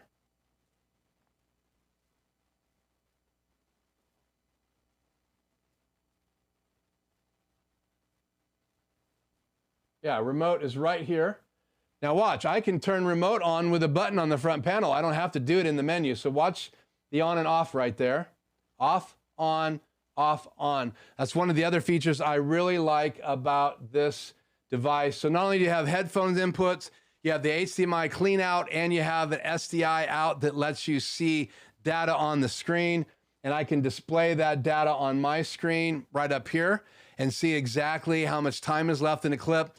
And that's kind of cool if you're playing a clip and you want to know how much time is left. You can get that in the HyperDeck software, in the app with ATEM Taos Mix Effects.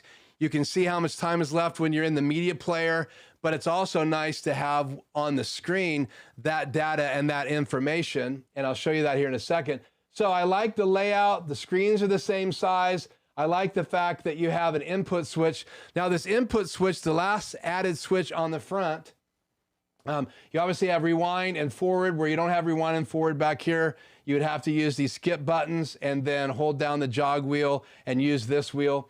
So rewind lets me rewind through the clips, and we'll just play this one for right now.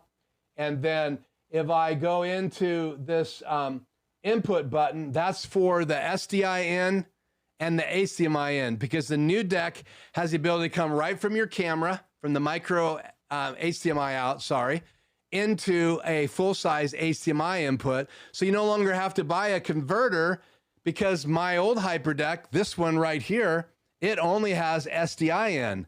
So I had to convert that. If you want to record 4K, you're going to have to come in the SDI. If you want to record 4K at the highest resolution, then you're going to have to come in an SDI 6G converter. But the HDMI will let you record in from your camera directly in the HyperDeck, and I'm going to demo what that recording looks like compared to the SDI recording in my HyperDeck Studio HD Plus series that I'm in the process of recording right now. So those are the big differences in the HyperDecks: the size, the outputs. We don't have a picture of the back right now, so we can't look at that, but we do have menu differences. There's a lot more menu items inside this deck because you have time code sync in the back. There's lots more outputs on the back of this. You still have an SDI loop out, so you can loop that out to an SDI monitor.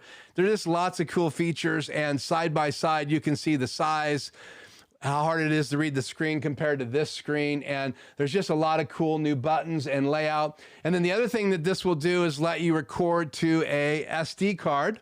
So I'm recording now. So let me pull mine out. So you can actually record to one of these. And so you can record to the two SD cards. Let's see which one's live here. Card number 1. So you can record to these, and you can record to these, and you can play from this, and you can play from this. You just have to choose the USB port when you plug in one of these cards. The other thing that you can do, which is really cool about the new HyperDeck, is that you can use it as a webcam. So the USB-C port can come into OBS or come into Zoom, and you can play footage from your HyperDeck, which is really cool. So that's a side-by-side front comparison of that. And then again, here is my new switch. So this is channel 4 in my ATEM Mini Pro.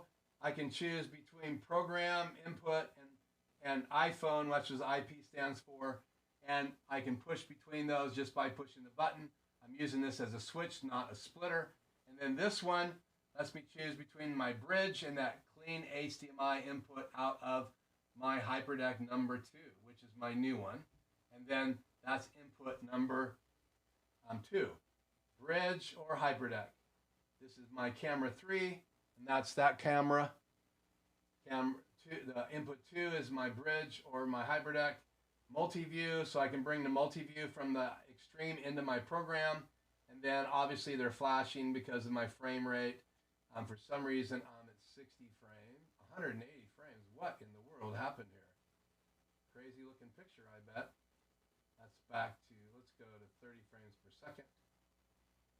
Now you don't have flashing. Sorry about that. So 1, 2, 3, 4 inputs, all can come in there, but I have 2 in 2. I can switch to right there, and I have 2 in 4. So 1, 2, 3, 4, 5, 6 different inputs that can come in, and they come in right here where it says ATEM Pro, and that's my Pro. And then the rest of these, that's my camera 1. This is camera 2, input number 2. It's camera 2. This is my ATEM Mini Pro. This is my desktop. That is my display in my desktop, and that switch right there lets me choose between my PC desktop or my laptop desktop. And then I have one more switch right there, and that lets me switch between my 2 HyperDecks. So I can see which HyperDeck I want to right there, and there is that extra information I was talking about. HyperDeck number 2, when I hit play, the SDI out, which is what's coming into this monitor, and that input, I've converted it to HDMI from SDI. It gives me all of this data information. The codec, the size and frame rate, the time sync, the source is HDMI, because that's what I'm bringing it into the monitor. HyperDeck Studio HD Plus is the device. Status is in stop. It's playing from SD1. If I was using a USB drive, it would light up right there and it'd tell me how much space is left. And then I have audio. So that's a lot of really good information, guys, to be able to have. And I love it. So I'm getting acquainted with it. I'm in the middle of doing a new video series, but I've got to learn every single feature. So I've got to have it in the studio. And tomorrow I'm doing some recording on it, as far as I'm actually going to use the inputs and look at the recording quality and the different codecs. So, man, that's a lot to cover tonight, and really we only had a couple main things. The last thing I wanted to do is switch to my other desktop right here and minimize this. So I got 2 mice here on my desktop, and I want to bring up a website here and make it full screen. And now I want to cut to camera 4. And I'll bring up my DVE here.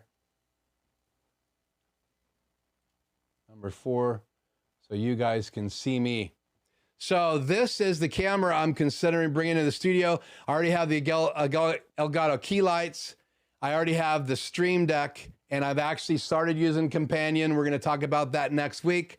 I actually have Companion now running the Mix Effect app, which Adam helped me with this week through emails back and forth. So shout out to Adam. The other thing I wanted you to know is I have a Skycam that I'm not using tonight that I have brought in, and that's the old Logitech camera that everybody typically buys. There's lots of different versions of that. But this camera has got some pretty incredible picture. It's $200, and I'm really considering getting it. Here's a close-up look at it right from their website. And it's got a really nice lens. It does not have focus built in. It focuses really good because of what the aperture is set at, from anywhere from 12 inches, 1 foot, to 4 feet. So keep that in mind if you're getting it. It's not going to be a Skycam that I can have further than 3 feet away from my desk. Actually, you know, I could have it a little bit further than 3 feet, but it's got a focus plane of 3 feet. So from 1 foot to 4 foot, it's in focus. So if I had it right where I have my Canon Canon 5D Mark IV, it's going to give me a really good picture. It's I think it's 35 millimeter wide, and it's got a onboard ability to record, so I could unplug it and it would have my settings saved inside. The software is amazing, and so let me know if that's something that you would love to see me look at here on the channel. I have not purchased it yet. It would be my own money. My son and I have been talking about testing it out. He may replace his camera with one, and I figured it would be a great video for him and I to do together. He would test it in his gaming room, and I would test it here, and then he would share it on his Twitch channel, and possibly his YouTube channel was one of his first YouTube videos on his channel, because he mainly does live streaming when he's gaming. So again, that is by Elgato. It's called the Facecam. It came out recently with a new mic stand, new software, updates to their audio software and audio interfaces, and even an update to one of the Stream Decks where you can do some customizing to the face of it. So pretty cool little item. Tell me what you think tonight. I think that would be something, the Elgato Facecam would be something that I'd love to have on a future show and actually have on my channel. Now, I don't get a lot of views on my Elgato videos, but there are a lot of people out there that are looking for a solution. I have a video on there on the flex arm. Let me cut back to my Skycam here. Get it live. What do I need to do here to get this live? I just set this up literally 2 days ago, and I'm still figuring this out. Let's see. iPhone camera is not live. There we go. And let me cut to that camera again. That's input number 3. So I have these flex arms, and I'm going to bring my microphone with me. This is an adapter that you can get right here. And it's this piece right here from the ball up, and this piece right here, and it's an attachment. The arms from the key lights come like this, and they have a mount that looks like that, and it clamps on. Let me get you a better view. It clamps on like that, and I actually have it on this swing out bracket for this monitor, and it's mounted right here, and I'm using it tonight as my hair light.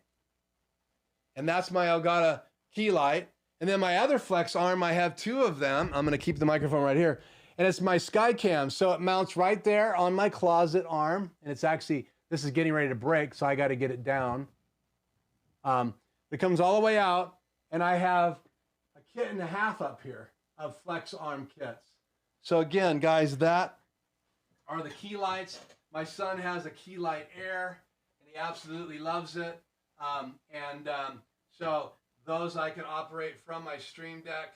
Let me switch in my Stream Deck, so I'll go over here in the software. Bring up the Stream Deck software. And these are different different settings that I use. Let me go to my desktop here, sorry. Let's switch desktops and go to 4. And then let me bring the DVD up here. So these are different streams I have. This is my main stream that gives me this setup, and now I have this whole companion setup. And if I open up companion now, let me minimize this, switch back to my camera here 1 second. Minimize this, and let me open up companion. And this is another thing we're going to talk about here. Sorry guys, I'm sure you're telling me all about me not having my microphone. So I'm going to open up Stream Deck software and also open up companion. Major fail on the microphone there, so sorry. And this is the last thing we're going to do, and then we'll do some questions. Let me open up companion, and then I'll cut back to the screen.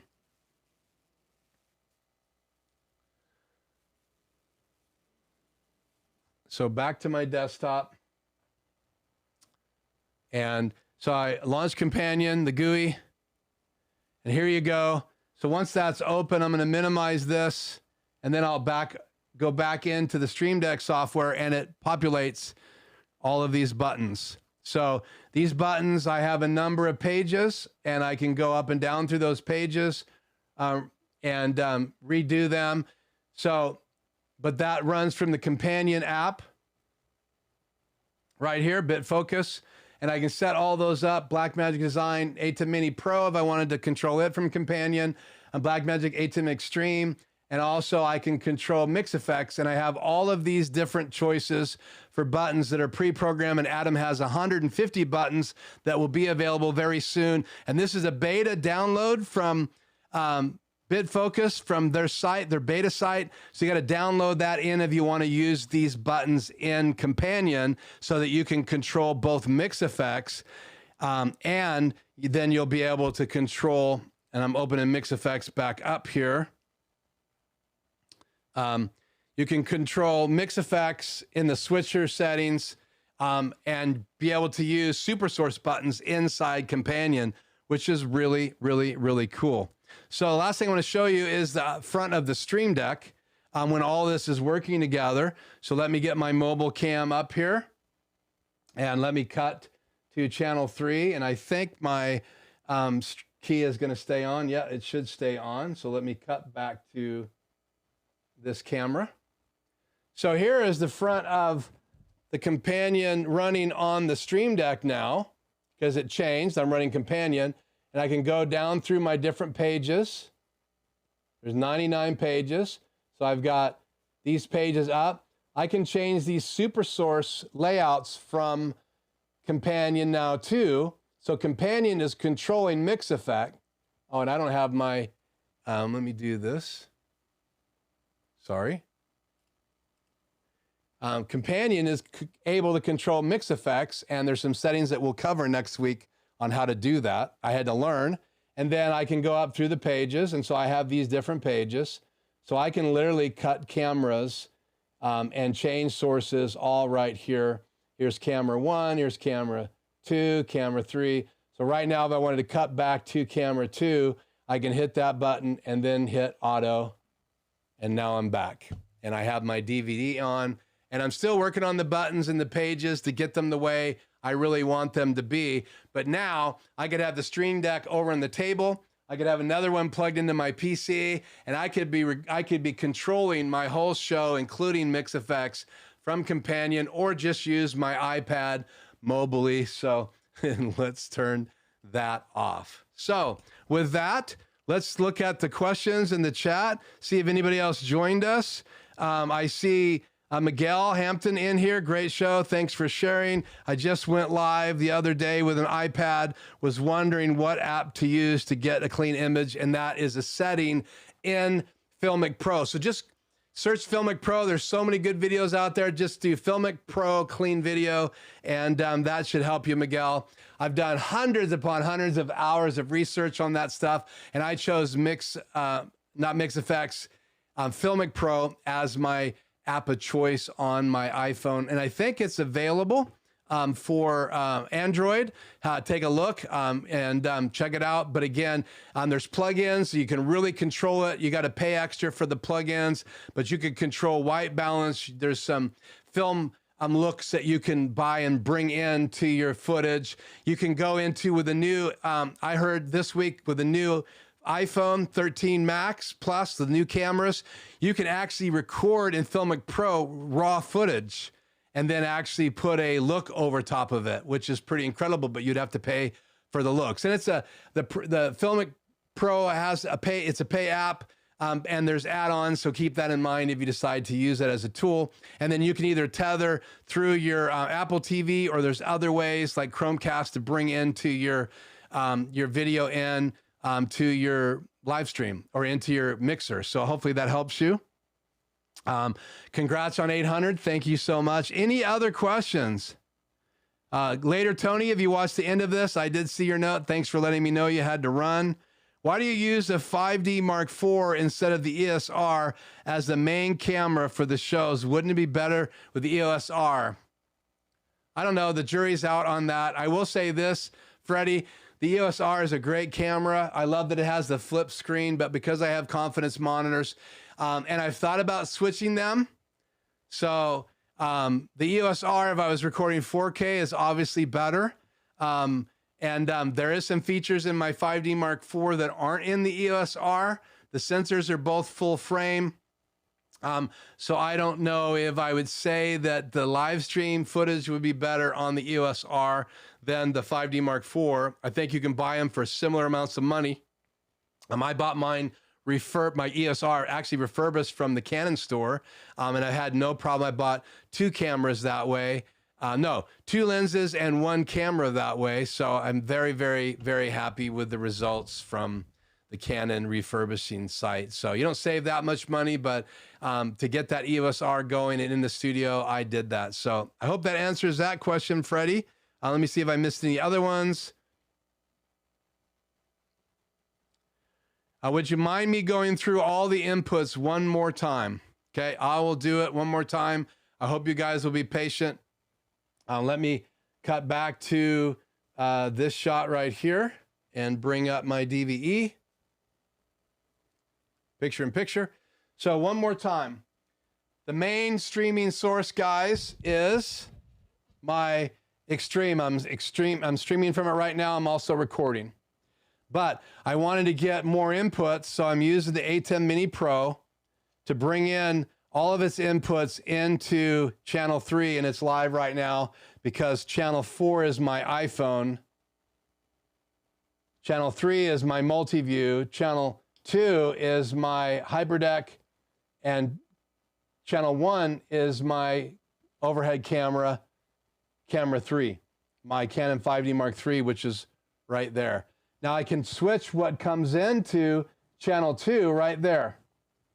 So on channel 4, I can switch between program and my iPhone tethered to my Apple TV. So my Apple TV actually comes in right here. If I switch over there, it would switch over to program because my program comes in right here. And then on this one, I can switch between what's in channel 2 right here. And I can switch between my streaming bridge, which is a Blackmagic design tool designed for you to be able to remote in to someone else's live stream if they have one, or someone else could remote into your live stream. You could also just stream your program to it. You could go remotely and run your ATEM Mini Pro and send it into your studio from your streaming bridge, and then bring that into your ATEM in your studio, and someone else could be producing your graphics, and you could use the streaming bridge for that. And the streaming bridge that I have is mounted right here. This is the streaming bridge. And it's mounted right there underneath my desk. And I can actually stream directly to that right now if I wanted to from my ATEM.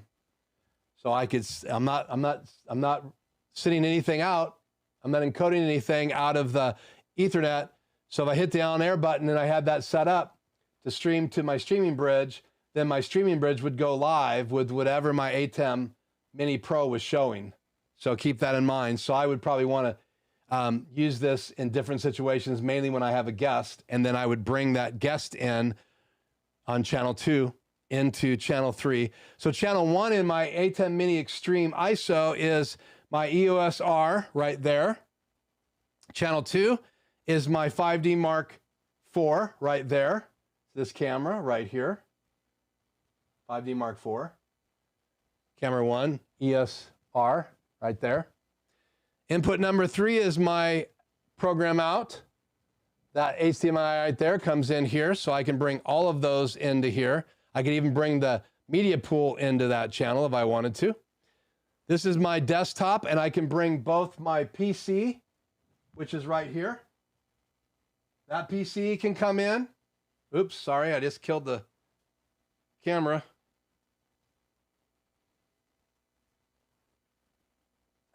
Let's switch back till I get that fixed. Don't hit the side button. That's what I just did. Switch back to that. So that can bring either desktop in from that switch. Okay, so I can switch between my laptop and my desktop. And here is my laptop, and this is the one that has, if I push this button right here, it turns this monitor on. I don't want to do that right now because it changes what's being displayed right there and what's being displayed right there, because this is my monitor too, and this is my main laptop monitor. And this monitor is showing you my PC. That's what's on that PC right now. So that's not complicated. This is the input 1 from my HyperDeck Mini. So that's the fill channel and that's the key channel. So if you're going to do lower thirds pre-multiplied graphics, and that's in my HyperDeck series right here on the channel. This is my HyperDeck 2, which is my new HyperDeck Studio Mini HD, or my HyperDeck Studio HD Plus, and that's the fill channel, and that's the key channel. So if you had graphics that have a key channel, and let's see if I can get one here. Let's go out of menu. I have to look at them on the screen. Let's skip forward. Play that. Nope. Let's play that. Nope. So let's see what disc is playing. Let's switch discs here the hard way because I don't have Mix Effects open right now. Let's hit play, jog forward.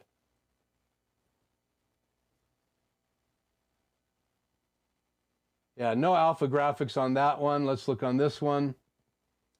Skip, play. Yeah, so when you have a pre-multiply graphic, it cuts out the background to make this really, really high def. And so it gets you nice edges. You can see all the transparency because this is transparent blue and the background is actually a transparent gray. And so when I hit play, this channel is going through right here. So that doesn't go live unless I have pre-multiplied set in the graphics. And if you look at the keys right here, if I go out of super source and I go to an upstream key, this is the pre-multiplied button. So if I was going to play that graphic that's playing right now on, let's go skip back.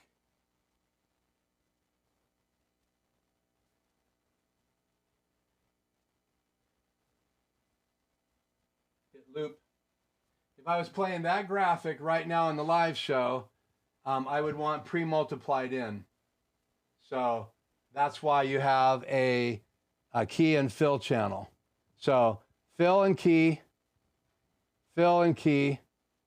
and HyperDeck 1, key 1, HyperDeck 2, key 2. That's all my channels. So 1, 3, 4, 5, 6, 7, and 8 are coming from the HyperDeck, and all the other channels are coming from my ATEM Mini Pro. So 1 and 2, 4, 5, 6, 7, and 8 are coming from anything plugged in here, and then what's plugged in right here is my ATEM Mini Pro, and that's all 6 inputs. 1, 2, 3, because I can switch.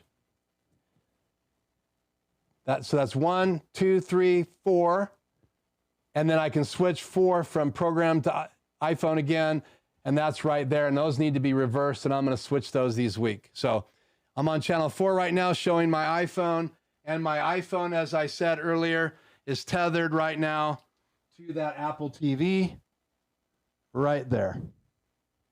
So I hope that helps. I hope that answered your question. My iPad is not set to not go out, so it's been defaulting out. I forgot to do that tonight. So let me just double check the chat and see if there's anything else here. And I have my chat on my iPad. So I hope that helps you. Sorry, my microphone's out of position again. So I think I may just one day when I'm doing all of these demos, go to a lapel. I think Aaron Parecki has that figured out. When he goes to his desk and he's doing a lot of demos and unboxings, he goes to a Rode Wireless Go microphone, and who knows, now he has actually a shotgun microphone over his head. And I have a shotgun microphone. I just like the dynamics better because they don't pick up as much room noise, especially before I updated my HyperDeck Mini fan. It was really loud in here. Now it's very quiet unless I'm really doing something heavy on my PC or my laptop, and I don't do that during a show. I'm not encoding or recording or streaming anything from my laptop. I'm running Companion right now, and I'm even considering the options to either get a mini PC or a Pi. So we'll see what I do to run Companion. I know right now it's a little bit more difficult to do what I want to do, and that's run Mix Effects from Companion or vice versa. in my live streams. Well, I can't run Companion from Mix Effects, but I can run Mix Effects from Companion. So stop and think, join late. Thank you so much for joining me from all the way from Bluffton, South Carolina. Woohoo! 800 subscribers, so thank you. If you guys would like and share these videos, it would help me so much. I'm working on trying to get timestamps, so I apologize that I'm still learning how to do that. And I'm also getting ready to get the chat on the screen. When I only had 5 or 6 people joining the live chat, it really is pretty easy to manage, and I like to read them back and talk directly to that particular person. But now that more and more people are tuning into live streams, I need to add more options. And I know how to use the chat feature, bring it in through OBS. I don't have a deck link card, so I can't bring in the key channel. I can only bring in one channel and adjust it in one of my DVEs and bring it on the screen or crop it in one of the upstream key Luma keys. But again, I'm sorting all that stuff out. I actually rehearsed. I know how it works. I know how to separate out the chat from the live stream and just display it on the screen when you click on those. And I'm just working on how to, Tony, I don't know how you do that. Aaron Parecki, John Barker at Here Record. I don't know how you guys can manage all of that stuff.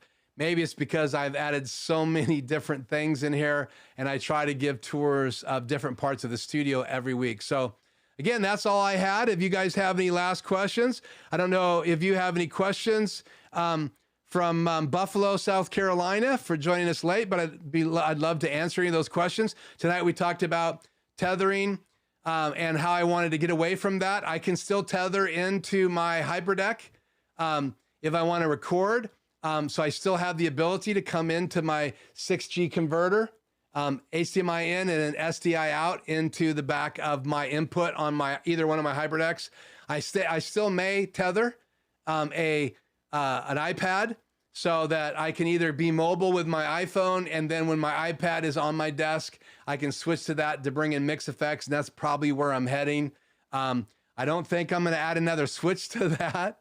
So I would just bring it in my HyperDeck, and when I want to show you that, guys, all I would do is I would switch to whatever HyperDeck I'm going to use, right? I would switch to, let's say, my HyperDeck Studio Mini, the first one, the older version, that would be right here. So I would switch from this graphic to record mode, and if I had an input, this would be live right now. It's not live, but if I had that tethered from my iPad, again, I would hook this back up, an HDMI cable, plug this into my iPad, plug the other end to my 6G converter at 6G because I wanted to be able to record 4K, 422, at that compression, 30 frames per second, which my HyperDecks can record at. So if I wanted to record my EOS R, because it's the only camera I have in my studio that isn't an iPhone that will do 4K out. My 5D Mark IV will not do 4K out, but I'm not streaming 4K. If I started streaming 4K, I'd have to change everything in my studio or use my Cam Link, because this will do 4K from my EOS R into OBS or StreamYard or any of those applications that run from a Mac or from a PC. And this goes in USB, HDMI that side. And this is another Elgato item. So I have 2 key lights. My son has an Air. We both have a Stream Deck XL, and we both have the arms that he has the desk mount for his key light. I have, his is a key light Air. Mine are just the key lights. His is half as bright as my lights. And that's what happens if you go to the smaller, less expensive key light. And I can buy them right here at Best Buy. In fact, I could go to Best Buy tomorrow and get that camera that we're talking about. And that's this puppy right here. Switching over to my other desktop. So now if I bring in my desktop, I can show you my PC. And that's this webcam that is by Elgato that came out with a couple months ago. And this is a very, very, probably the best webcam on the market. They put the money in the glass and the sensor and not in focus. So it does not have focusing built in. You have about a 3-foot focus plane. So it focuses from 1 foot to 4 foot. So watch some videos this week. Let me know if you want me to get one of those and review it right here on the channel. I use my PC occasionally to do sky cams or my desktop cam. And so I just want a better quality image when I'm doing that. I'll bring that in my live streams through OBS on my desktop full screen, and I can show that. Same way I'd bring someone in from Zoom as a guest or Video Ninja. I could bring him in that way from OBS as a full screen person on my desktop and then bring that into SuperSource. And then the other thing I'm going to show you guys next week, so come back, I'm going to actually show you multiple cameras in OBS as well as multiple cameras from my extreme ISO. And you could do this same trick, bringing another camera in using your DVE in your ATEM Mini or your ATEM Mini Pro or your ATEM Mini Pro ISO, if that's what you have in your studio. But I'm going to actually combine SuperSource and the multi-camera output source that you can do in OBS, and we're going to put them all together next week, so you got to see that. I'll have well over, I think 8 total cameras if I can come up with that many. I may have to use both my iPads. We'll see. I don't know yet. So tune in from that. You know, one of those cameras is going to come in from my new hooked up Apple 4K TV that's in the studio now, in my HyperDeck Mini Pro. And I also will be able to bring in some of my sky cams. I have a USB camera, and if I have that new camera next week, we'll have to plug it in to demo that. So again, I may have 3 USB cameras coming in next week. I may also have a guest we'll see in Zoom coming in next week in those windows, and then also a bunch of windows in SuperSource, because you can do that right in the ATEM Mini Extreme ISO. So crazy ideas for next week's stream, but let me know if you think that investment of getting that camera, that Elgato face camera, to show you guys the quality of that next week. Let me know. I know it doesn't cost you anything, but it will cost me a couple $100 plus tax right here. And but I'll end up doing a video right here on my channel, on my site. So again, thank you guys so much for tuning in tonight. I'll look one more time in the chat to make sure I don't miss any questions. And I will not forget to make sure my iPad does not time out next time, because I'm getting tired of putting this password in to see the chat. Actually, let me just bring the chat up right here on my desktop. Okay, so let me see here. Tony said goodbye. I haven't got any chat since Tony's message. So let me refresh and make sure that it's updating. So the camera by Elgato, the face cam, has a 3-foot focus plane. That means that the aperture's set and the focus is set so that that camera does not autofocus. It doesn't do the pumping like these cameras will do when you have them on autofocus. You're going to have to be between 4 feet away and 1 feet away from the front of that camera. And that camera is the one I showed you right here from Elgato. So that camera, if you put it on top of your laptop, you're going to have to be 1 foot away to be in focus, and you can be up to 4 feet away. So if you're going to use it as a desk cam, or you're going to use it as a shelf cam, or you're going to use it wherever in your studio to have focus, you're going to have to be between that 1 foot away from whatever you're focusing on to 4 feet away. Because that's, if you get too close to that camera, it's not going to be focused. So keep that in mind. And I've seen some reviews this week that say it's the best webcam on the market. So if you just want to work from a webcam and stream from OBS or OBS Studio, you could do that from this camera and have a pretty amazing quality camera. Now in the software, you want to turn the auto ISO off because that picture does not look good. And once you turn auto off, the software is very, very good software. That's what makes the camera a success. And Elgato really, really, really was going after everyone that does not want to buy a DSLR or one of these other mirrorless cameras on the market or stream from a GoPro. They wanted to go after anybody that's using a webcam and want to get quality 1080p with a very good sensor, and they took all the money that $200 would get from them and sunk it in the chip and the software and the lens and spent no money on autofocus is what I'm saying. So I think that's it, unless there's any other questions here. Let me just read these.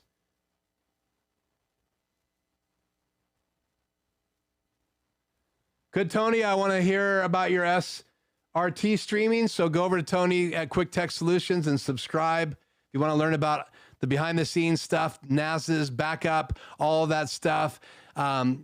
Networks, he is the guru that I go to on his channel. Miguel, again, congrats. Thank you. Let me just make sure I didn't miss any other questions here. I'm looking for any Qs. So if you put Q in the chat, that's what I'm looking for first.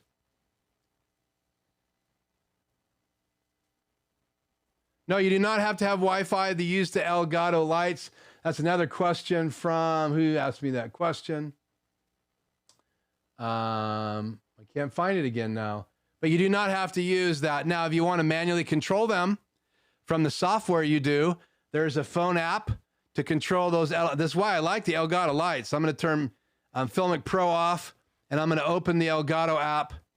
So I could be over at my table and have the lights over there. And I love the fact that they have an app. I'll open it here on my phone. I guess I should have left this tethered. So I could show it to you guys, but I untethered it. So no, I have it tethered. Look at that. So let me turn it sideways and show it to you. Let's see, that is channel 323. So there you go. And I can scroll up and down on that app. I should probably bring up my DVE here real quick. And yes, guys, I'm still live. And I could change those lights. So I could turn them off and on. I even have control of my son's light because it's all in the same app. There's his light. I could turn his light in his studio off. We do not touch either of his lights. That's an agreed upon thing, but they all show up because we're on the same wireless network. So that's what's really cool about it. So these are tetherable, but you can turn them on and off. But they should be networked if you want to have the app. And if you want to use your Elgato Stream Deck, they need to be on the network because it gets that information from your PC. And so the app is pretty basic. Before you open it, it looks like that top left. I'm going to see the top left icon. And then if you click on that, it opens up this way and looks like that. And you can obviously go sideways, which is great for teaching people how to use the app and how to use those lights. So on the back of the lights, both the key and the key light air are a switch, a toggle switch. One way just turns a light on. Aaron Parecki actually did a remote live stream a few weeks ago and did not use the app, just turned that key light on. And he was trying to set up like a remote studio for his office, And so they'd all have to download the app and be on that local network if they wanted to raise and lower that light. These lights also are bi-color. So you can literally change the color temperature, which is great. If you want a more warmer look, you can change a warmer look. I'm usually at about 5,400 Kelvin, but I could make these lights even warmer with that app. So right now, the bottom slider is the warmth of the light. So let's take my my light and warm it up. That's the light for my hair light. And this is the light on my face. So I can go really, really, really warm all the way up to 29K. And I could go all the way back to ultra daylight. 7,000K is available.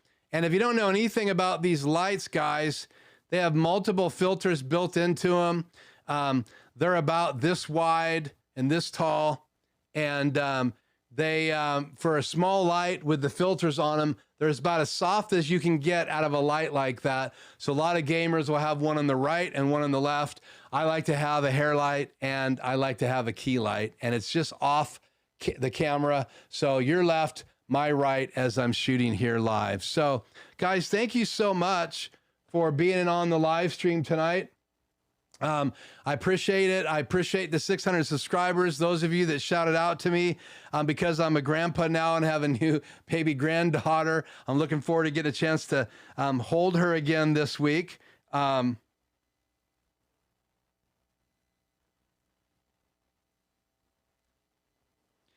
yeah, Tony, I did review the inputs again. And guys, when I do my studio tour, whatever week it is, I don't know. I really wanted to wait and do my big studio tour. It was going to be a 3-part after we hit 1,000 subscribers. It's going to be a 3-part in 1 week because there's that much stuff in here to cover. But I started out with my laptop, and I went from my laptop to a Cam Link, and I already had my Canon 5D Mark III. I was just about to buy a 4. Back when the 4 came out, about 7-8 months. I always watch to see if those cameras perform really well before I buy them. I'm not one of those guys that buy them right away because I'm not reviewing those cameras to compete with all of those people. That's probably not going to help my channel grow as fast, but I'm trying to have unique stuff, the things that I buy. And then I don't do any reviews for other companies. I don't have any sponsored videos right now. I do get contacted from some obscure companies wanting me to do reviews, and they'll give me free stuff or they'll give me a discount or whatever. I'm just not interested anymore. Now, if Elgato contacted me or Canon contacted me, or even some of the companies the stuff I use, like Blackmagic Design, or I use the Rodecaster Pro, and I use Rode Lab mics. If they called me, or even Sekonic, even Godox, because I have the Godox 2 lights above my head. This microphone stand is getting wore out after a year and a half, 2 years, so I need to buy a new one. So again, I got lots of stuff to cover. I have the BenQ monitor, my JBL speakers with the sub, and then all these things that are a part of that. But don't get me wrong, you don't need all this equipment to go live. You could get an Elgato face cam. You could get 2 key lights or 1 key light Air. You could get a little teeny Stream Deck, and literally you could go from your camera, your face cam, right into your laptop or your Macintosh or your PC and stream on OBS, stream right to Facebook, right to YouTube through their software. There's lots of things you can do. Even in OBS, you can actually make an intro video, an outro video. You could get Playbee and put it on a little PC computer and play from it. It's designed to, Playbee's actually designed to go through one of those little mini computers. I can't think of the name right now. Pi. I think Pi version 5 is supposed to come out very soon, but the Pi 4s are out for about 175 bucks. You can buy a kit and then flash on the files that you need to be able to have Companion or Stream Deck run on there through the Stream Deck software. There's also the ability, I think, to put Companion on the Apple Pi. So check those out. And Raspberry Pi. Did I say Apple Pi? I apologize to all of those people that know that that's the wrong thing to say. So that's it for me, guys. I will try to respond to the other questions. I have been I'm going to leave the chat on this video for a while because there's so much we covered. But that's a comparison side by side on the old HyperDeck and the new HyperDeck, and the HD Plus pretty well replaces the HyperDeck Studio Mini. Because they both have alpha channels and key channels on them. The little deck that's $395, I think, or $495, $200 cheaper, does not have the ability to play a key channel. So keep that in mind if you buy the smaller decks, but they're great for recording and they're great for just playing video footage back. So keep that in mind. Or if you don't have transparent graphics, you can play motion graphics without a key channel. If they're not transparent, they won't look as nice if you have a key channel, but they will work. So keep that in mind. So I hope you guys enjoyed this live stream. My 4K Apple TV is now plugged in so I can be untethered with my iPhone. And who knows, one day I may have 2 Apple TVs in here so I can be untethered with my iPad, because I do go over to the table and do videos over there, and I want to do some live streaming from the table. So anyway, if you want to see some people that live stream from 2 different locations, Aaron Parecki does it, and now there's a unboxing table that Petra has on Tech Condo. So please subscribe to those guys' channels as well. And I heard that John Barker started a new channel. I subscribe to it, where he's going to have more laid back reviews and product updates instead of his weekly Tuesday live stream. So he has 2 YouTube channels. I'm just trying to build one. And I thank you guys so much for being here tonight. Thank you so much for helping me hit 800 subscribers. Thank you so much for helping me celebrate that and being a grandpa again with my new grandbaby, Rhythm Melody. And I got to hold her yesterday. I got to get permission to show a picture from the family. That's why I don't have a picture tonight, but watch for that next week. And a shout out to some of my close friends here on YouTube. Freddie Ponce and I have been very close. I thank you for that. Tony now and I have been in live stream together. I'm getting close. Those relationships that happen right here on live stream. Some of the rest of you I'm starting to get acquainted with. That's how I roll. So I want to help your channel grow if you have a channel. In fact, tonight, if you have a YouTube channel that you're building right now and you want me to help and make sure I give a shout out when you're on live with me, please message me this week. Put notes here in the chat or on the video once it uploads tonight. Once I turn the live chat off, and I will be happy to make a note once you come on live. Like Adam Tao, his channel was not hardly grown at all, and we had him on live, and then he started doing videos on his channel. Some of my people found him. They found him from Aaron Parecki's channel. And so his channel is way all over 1,000 subscribers, and my channel was actually growing faster than his at one time, but I don't write apps. I don't have what John Barker does, and I'm not near as gifted as Aaron Parecki is, but I'm growing, and there's some great channels of people here on YouTube as well as live tonight with me, and that is an honor. So thank you, you guys, you pros. Maybe one day we'll see Aaron Parecki here, and maybe one day we'll see John Barker. Maybe one day we'll see Petra and some of those other people that I absolutely love. Who knows? Maybe someday even someone like, you name them. So you have your online heroes, so do I, and I respect that and appreciate that. So with that, I want to make sure that I have the right HyperDeck fired up here so I can play my outro video. I'm going to have to open up my macros old school because I let Mix Effect time out. So, and I usually go into that. By the way, if you're using Mix Effects on your iPhone or you're using FilMic Pro, go into the display function. On your, I don't know how to do it on Android, but on your iPhone, you go into settings. You probably already know this. You go to display, and under display, you have the ability to go into night shift mode if you wanted to. You can say never lock, and that's what I have set up on my iPhone, but I didn't go into the iPad settings and change it so that it doesn't time out. That's to save battery. So just be aware. Also turn alerts off if you're going to use that live. I made a mistake in a live and had to take it down and edit it out a number of weeks back. And so just keep that in mind, because if someone texts you a private number in the middle of your show and you have alerts on and you're using your iPhone tethered or your iPad tethered, keep that in mind. So I appreciate it. Thank you so much for tuning in. Thank you for supporting the channel. I can't wait till we can do more when we get to 1,000 subscribers. Please like, please subscribe to the channel if you haven't already. And if there's someone in your sphere of influence, invite them to come to a live stream with you. And if you let me know ahead of time, like if you let me know this week in the chat that you're bringing a friend that's never been live before, I would love to make a big point. And if they have a channel, a YouTube channel, I would be happy to have that come up on the screen. I really want to help build the YouTube community that I'm a part of. That means a lot to me. So help me with that. So thank you so much. I will see you next week at Tuesday. I'm working on the HyperDeck series. We should have a sneak peek ready for you next week. So lots of stuff going on next week. And it would be really cool if someday I could have my granddaughter make a cameo. We'll see how that goes. So until next time, my name is Keith. This is, you can see right here on the screen, Life Journey Production Studios. And I appreciate you being on here live. So until then, I'm going to say goodnight, mute the microphone, and let you see this outro as we roll out. First time in weeks that I've just had to go straight to ATEM control software into the macros and not use Mix Effects to roll my outro. So until next time, we'll see you then.